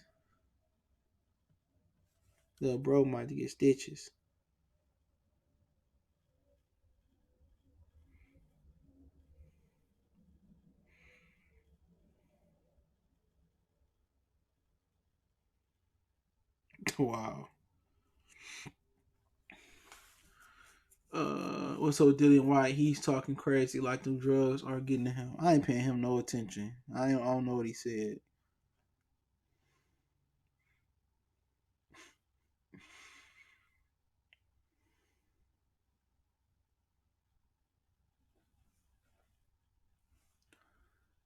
Joshua playing box off his back foot again. Bad choice. I agree. Unless the referee help him out. Callum Smith versus Caleb Plant. Based on what I heard, how Callum Smith looked bad. I heard he looked weight drained. I heard that's what they were saying. I didn't see the fight, but he been hella inactive though. That's another thing. He been hella inactive.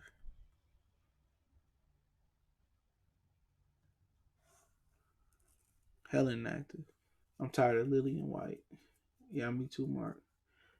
He said you can tell Jamel used to start stuff, then bring Jermall into that BS. So now Jermall got a ride too. Exactly.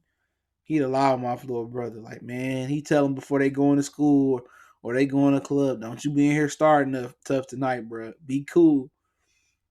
They be at the bar. What you say, fool? What you say, fool? I'll smack you. Let's do it again, bro. Let's do it again.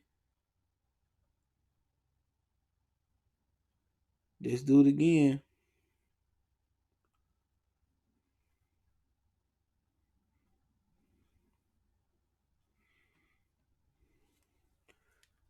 Caleb Plant really the truth though, honey. He could punch a little bit. He can punch. He dropped Uzataki like 2 or 3 times. He can punch. He just don't sit down. You get Chavez a chance versus Jacobs? No. If Jacobs lose, he needs to retire, bro. He said Ruiz don't belong in the ring with AJ. He gets stopped in 3. Man, like, okay. We'll see. Maybe they pay Ruiz to take a dive, do the Kovalev. Ruiz might be getting some of that Saudi money. They might give Ruiz a couple $100 million on the low. But it don't matter at the end of the day. At the end of the day, AJ got to fight somebody. If he don't fight nobody, it don't make me no difference. Boxing in a messed up predicament anyway. You know what I'm saying? We suffering regardless. I just know I ain't paying for no pay-per-views next year at all. A movie ticket, it better be a good ass fight. it better be some Crawford and Earl or Crawford and Shawn Porter type of something. Cause I ain't paying for this. I ain't going there this year. I spent I think I don't know, did I see another pay-per-view? I know I seen Keith Thurman. I spent $60 on pay-per-view going to the movie theaters this year on these niggas, man. I paid for Thurman Pacquiao at the theater, Shawn and Earl I paid the theater, and Wilder Ortiz. Now, the first two was great though. Plant or Benavidez. I got Plant, but the longer they take, the Benavidez gonna end up catching them. There's a couple next big heavyweight matchup that could, man, shit, Ruiz and Wilder. Wilder Fury. What time is AJ fight Eastern? It's 8:45 ring walk in the UK. So that's 3:45 our time, so around 4 o'clock Eastern Standard Time. Angulo will be tougher fight for Plant than Mike Lee. Oh, for sure. Hell yeah, for sure. For sure. That's easy. Shaw Jacobs, man. If Ricky said if AJ win, he not fighting Wilder. No, hell no. Hell no. I mean, it made me no difference. You know, it is what it is. Because Ruiz is tied up with mandatories next year anyway. He got to fight Puev, and then he got to fight Usyk. But he might drop that IBF and let Kanauki and Puev fight for it, and then he might fight Andy Ruiz for the 3 belt. So we'll see. Andy Ruiz got to win. Andy Ruiz got to look for the knockout. If that's me and they ride me over there, man, I'll be mad. He said 345. The SEC championship at 4 though. I heard the tickets ain't selling good for that since neither one of the Alabama teams in there. What is LSU and Georgia? Yeah, I'll be watching that on the big screen. Yeah, I'll be watching that on the big screen. There's on going on the computer. Georgia should have kept Fields. If they kept Fields, they probably be undefeated. They kept weak old Jake Fromm. They just tell you right there, University of Georgia racist. Come on, Justin Fields is by far better than Jake Fromm. Focus Film salute. Hagler Tony Hagler. Imagine if Ruiz beat Wilder. Man, that shit'd be crazy. Charlo versus Eubanks. That'd be a good fight. I think it can go either way, but I slightly favor Charlo. I regret not going to Vegas for Manny versus Keith. That was a good event. Yeah, that was a hell of a fight. That was a good event. Hell of a fight. Ricky. John Ruiz versus Joshua Ruiz competing with college football. I'll be watching both. From been trash. I ain't never seen it in him. Buy my tank again, boy. Ticket tomorrow. Finally, fight down here. Yeah, hopefully it sell good. It should with Deontay. I hope Ruiz knocks AJ head off like Jason in Manhattan. He said Fields is better than Jake from State Farm. Jake from State Farm, garbage, bro. I heard Georgia missing their top 2 receivers too. I don't know how Ohio State #1. They ain't played nobody. Ohio State ain't played nobody. Georgia didn't play Auburn. I think they didn't play Florida. They didn't beat Alabama. They went to Texas and beat Texas. Like college football, you get no credit for strength of schedule. College football give dudes credit off the strength. They get dudes off the strength of college reputation. That's what it is. It's based on how many fans you gonna bring down to the playoffs, to the Rose Bowl, Cotton Bowl, whatever they're doing this year. College football is a popularity contest. It's plenty of times where they ranked Michigan too high, and I knew they was garbage, and that's my team. Ruiz by knockout before 8. Vato Locos forever. Salute. I got him in knockout 7 or under. Ward versus Benavidez. Get the fuck up out of here. Ward, there ain't no fucking fight. Not right now. Would you take Cam? No. Hell no, I want no damn Cam. Hell no. Stafford better than Cam right now. I want like Tua or Joe Burrows, and they can sit on the bench for a year. Cam done. Took too much punishment. If Lamar Jackson don't learn how to sit his black ass in the pocket, he gonna be another motherfucker that's gonna be done by around the time Andrew Luck and Cam Newton done. Yep. Lamar not gonna last, bro. Not running as much as he do. He gotta learn to play from the pocket. Russ gonna last because Russ know how to play in that pocket more. He run when he have to, but Sean salute. Ward, Tommy Hearns, Ward. Ward too big, man. Tommy's a big welterweight. They moved all the way to cruiserweight, but Ward.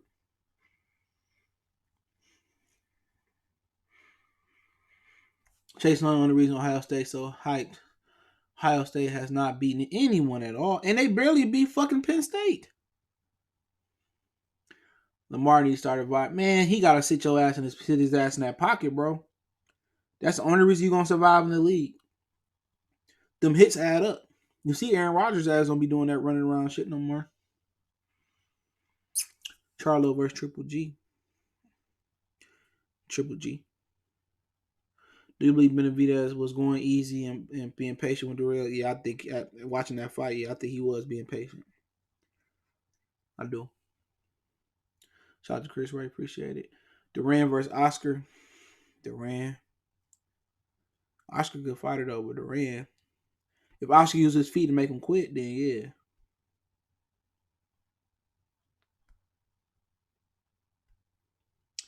I got a fucking hangnail I'm trying to get off. My bad, y'all. Keep them coming. Shit, I ain't got shit to do. Let me see my nail clippers up here. Hold on, give me 1 minute. This shit bothering the fuck out of me.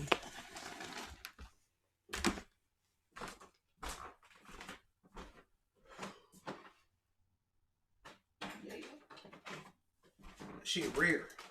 When you go looking for something and it's right there, hella rare. It's right where the fuck you left it at. For real, this is a damn. I done dropped them. It's a cause for celebration.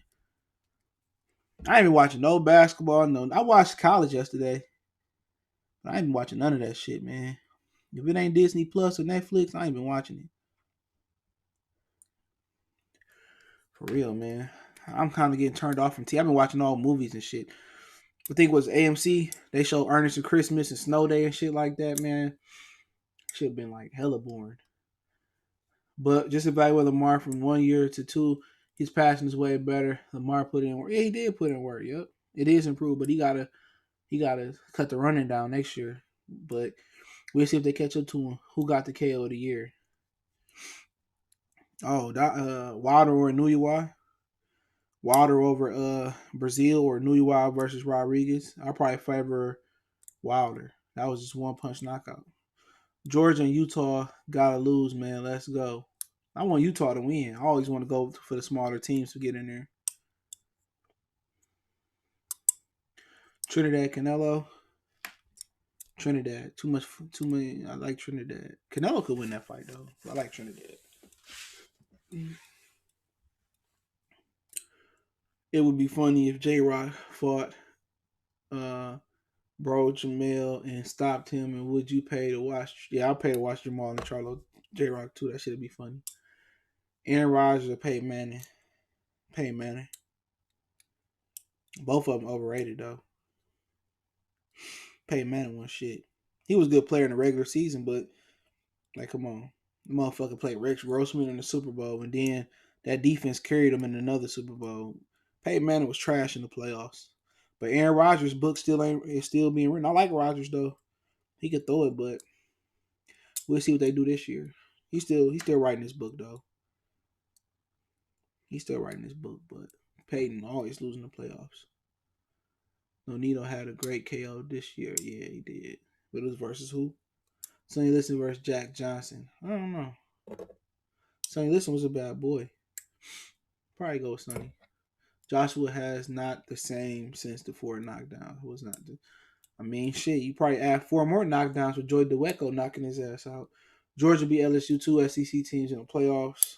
No, I don't see that happening. I think Georgia missing their top 2 receivers. They said Trinidad Cotto. Trinidad.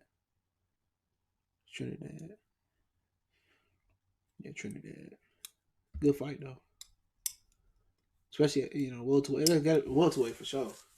What you watching? The Maladorian, X-Men Evolution, X-Men animated series, Home Alones. Watch all types of shit on there. I watch all types of shit on Disney Plus. All the Marvel movies, Star Wars movies. A lot of shit. It's a lot of shit on there. I'm still going through it.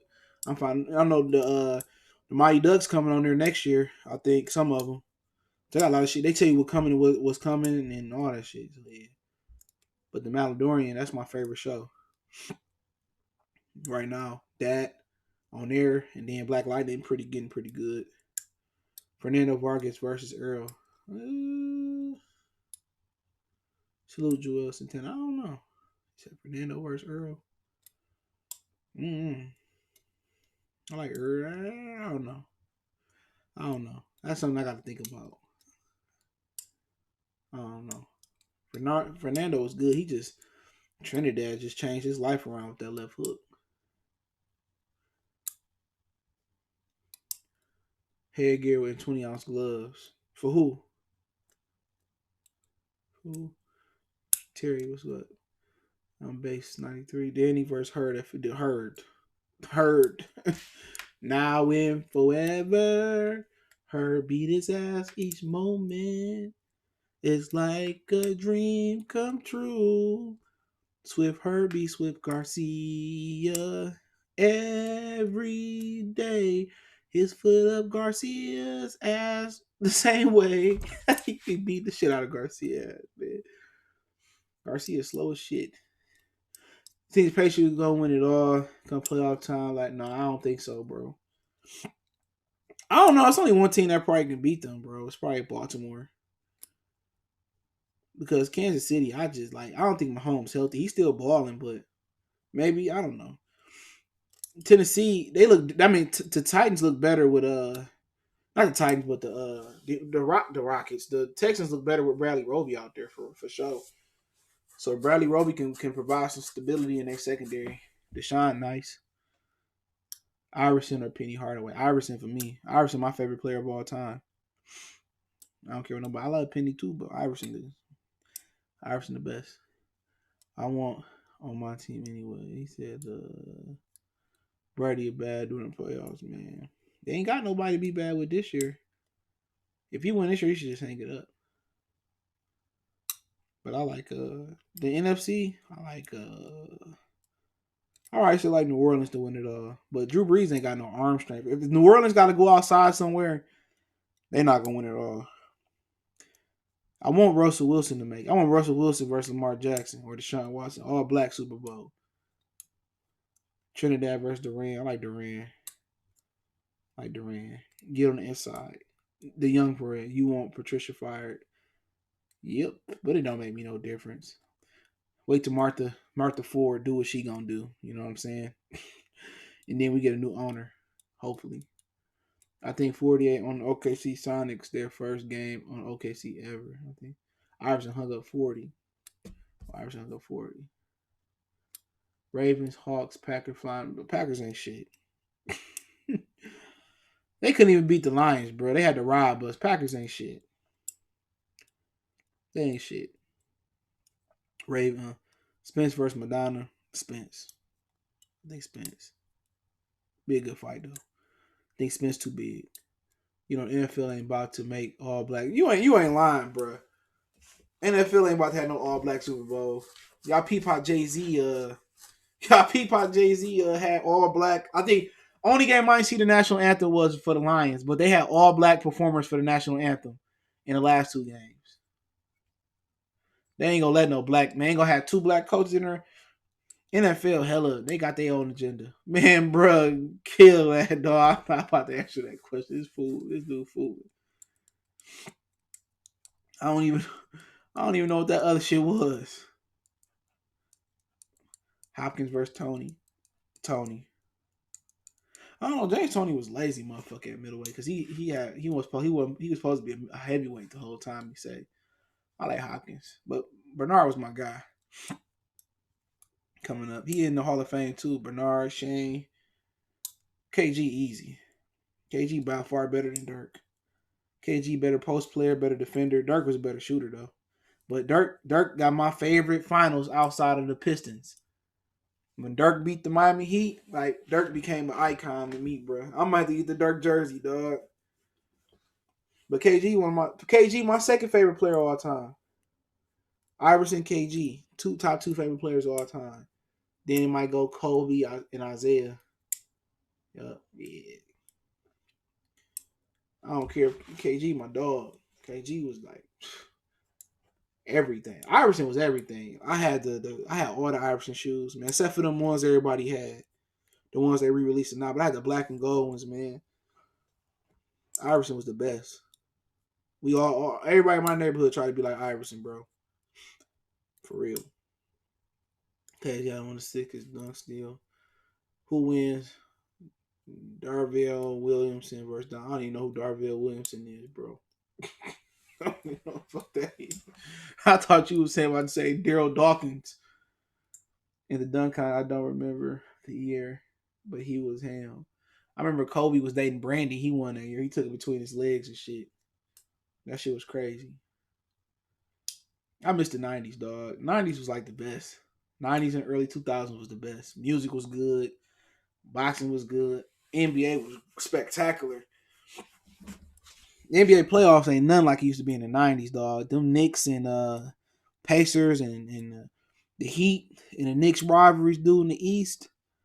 When Jordan played, man, they used to have basketball on 24, like I ain't gonna say 24/7, but Saturday mornings they had basketball games on, bro. It was out. You had the basketball show. I said it earlier. Hang Time. You know, then they had Ahmad Rashad inside the stuff with him. And then they going to the NBA pregame. The NBA was the shit back then, dog. The 90s, dog. Man, Mike come. That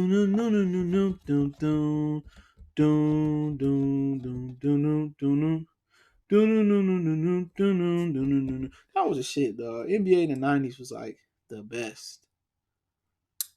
It was the best. You have like people say, you know, who did Jordan guard? And like, dude, LeBron don't even guard Kevin Durant or James. LeBron be guarding the weakest nigga on the court. James Harden guard. Well, you know, Jordan had no like they in the NBA it's all cross checking. You talking about the East? You had Reggie Miller who gave Jordan Hill. Steve Smith was a good guard. Shout out to Detroit Doughboys Persian. Who else you had out there, man? We got a lot of dudes. Petrovic dude from Jersey for a minute. Before he passed away, he was pretty good. Joe Dumars was really good. Grant Hill was really, really good. You know, in his prime. I'm just trying to think of all the players that was there. You got a lot of really good dudes out east, man. Penny, Nick Anderson, they was a great backcourt. Man, Allen Houston was another one with he was in Detroit for a second. I think Grant Hill wanted him traded, but he was another man. It was a lot of good two guards that people don't remember. That was in the NBA, man. You had a lot of guys that got injured. Mark Price was a good point guard. Terrell Brandon, man. NBA had full of talent, man. Full of talent. Kobe was kind of towards the end, but yeah, he was young. Toward the end. AI or Isaiah Thomas. What my favorite? That's my favorite AI, but Isaiah Thomas he won 2 ships. You don't find no point guard that that was the best player on a team and led them through 2 ships in history. You won't find it.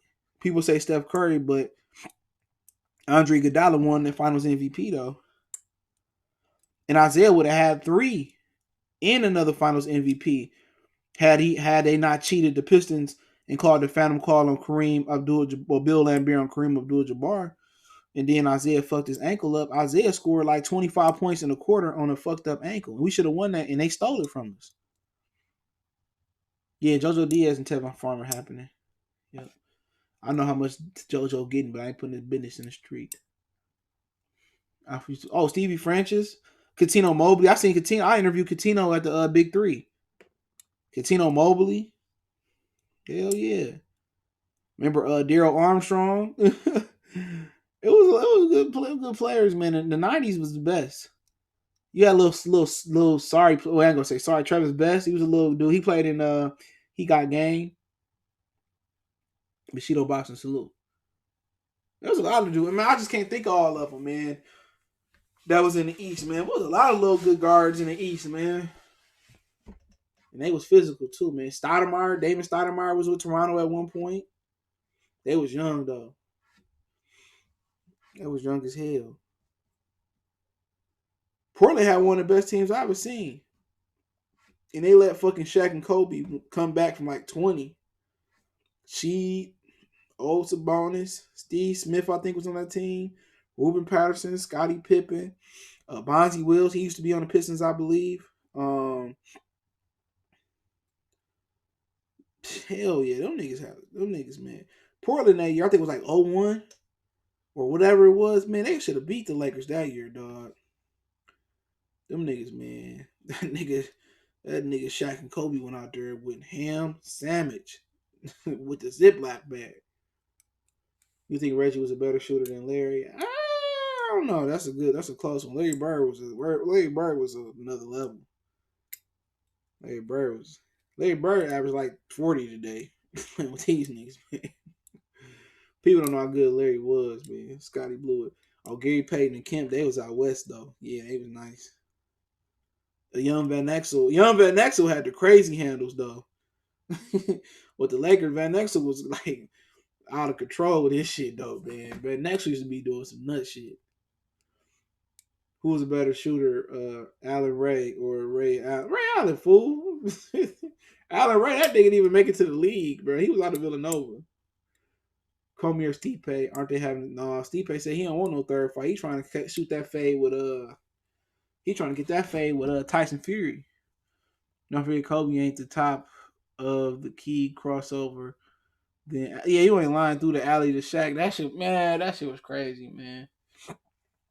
Chris Mullins, yeah, he's another one. He's a New York guy. Chris Mullins, Mitch Richmond, Tim Hardaway. For real. That motherfucking Magic Larry Bird. Magic was a good guy. A good player though. Magic had handles. 6'9". Wasn't nobody being like Magic at the point. But Larry was bad too. They were too bad. Oh, Kevin Johnson, Dan Marley, Tom Chambers. People forget about Charles.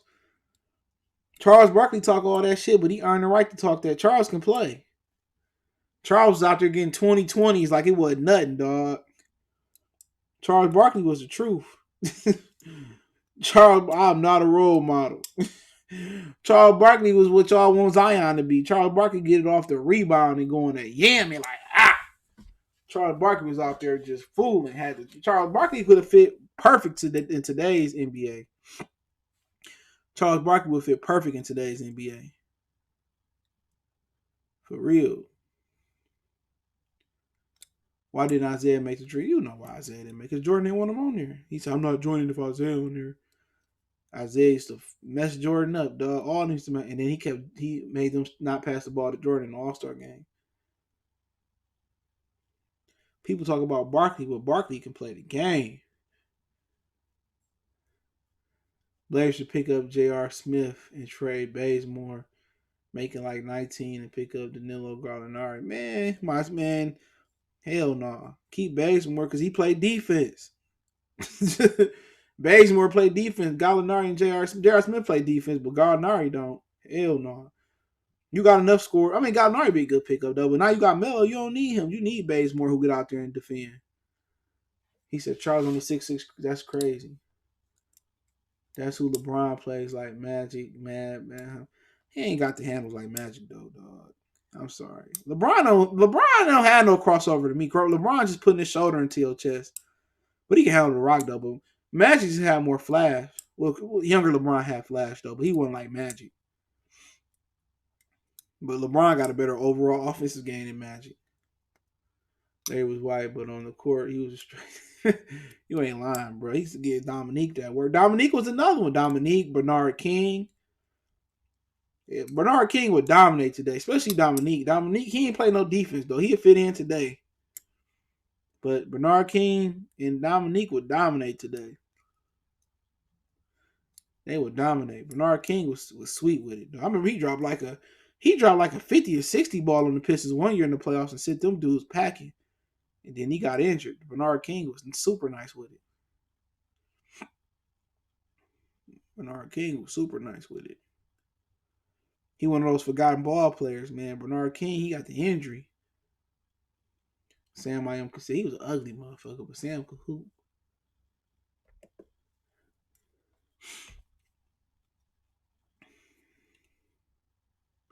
Just how I remember Carmelo. Yeah, because he was cooking. Carmelo elbowed Isaiah because he was cooking. John Stockton because he had already cooked John Stockton. Isaiah like embarrassed John Stockton, bro, because they put John Stockton on the dream team before him. Isaiah went out there and cooked John. I forgot what he dropped on. Dude, John Stockton almost made John Stockton tap out. Go look that up. And Carmelo elbow, he was embarrassing John Stockton. Anybody take John Stockton better than and I like John Stockton better than Isaiah. Go put up when Isaiah was cooking John Stockton. Well, I thought it was Shaq versus Shane Mosley. It was De La Hoya. I think he might have fought both of them. I remember he was on, but that nigga Isaiah cooked Stockton, bro. Stockton came in there pale like white meat. He was KFC Popeye's chicken deep fried. Go look that up. Isaiah he was making John Stockton look, man. He and John Stockton ain't did shit to that man, but they put John Stockton on the team better than he said. They think John Stockton better than me? Man, he went out there and deep fried John Stockton. John Stockton got fried naked. Naked chicken wings. Come on, I'll never forget that. He cooked John Stockton and Karl Malone elbowed him. Because he was embarrassing John. Oh, he had already embarrassed him. He embarrassed John Stockton. But that's when they got rid of Rick Mahorn and the Pistons started getting old and they was like, it's open season on Isaiah. But he flamed John Stockton. Appreciate it, Clifton. Salute. He flamed John. I'll never forget that, bro. I'm gonna go back and watch. He embarrassed John Stockton, dog. I don't even know how John Stockton looked himself in the mirror to pick up another. But he should have retired that day. Cause he cooked him, dog. I'd never forget that. I remember they was losing their mind over whack ass Jeremy Lin. Man, Lamb, he's straight right now, but he ain't doing nothing since coming out of Connecticut. I'm motherfucking fried his ass. He fried the hell out of him. I don't know how John Stockton called himself a Hall of Famer after that. He fried him. Isaiah had some of the greatest handles of all time. They talking about Kyrie handles, man. Isaiah didn't travel though. Young Isaiah was super dope. Go look at the old when Indiana he first got to the Pistons. Isaiah handles was like second because he wasn't carrying. Clifton Prince salute. Appreciate the super chat. Keep up the good work, man. Appreciate it. He ain't ugliest NBA player, man. I don't know. It's a lot of them. You talk about a Diamonds losing. No, I ain't talking about a Diamonds losing. He lost though. Told you he wasn't shit. Y'all keep saying he was good. He lost to a Golden Boy fighter on the top ranked card. I heard he got tired. You just swore Adonis was good. I told you he wasn't.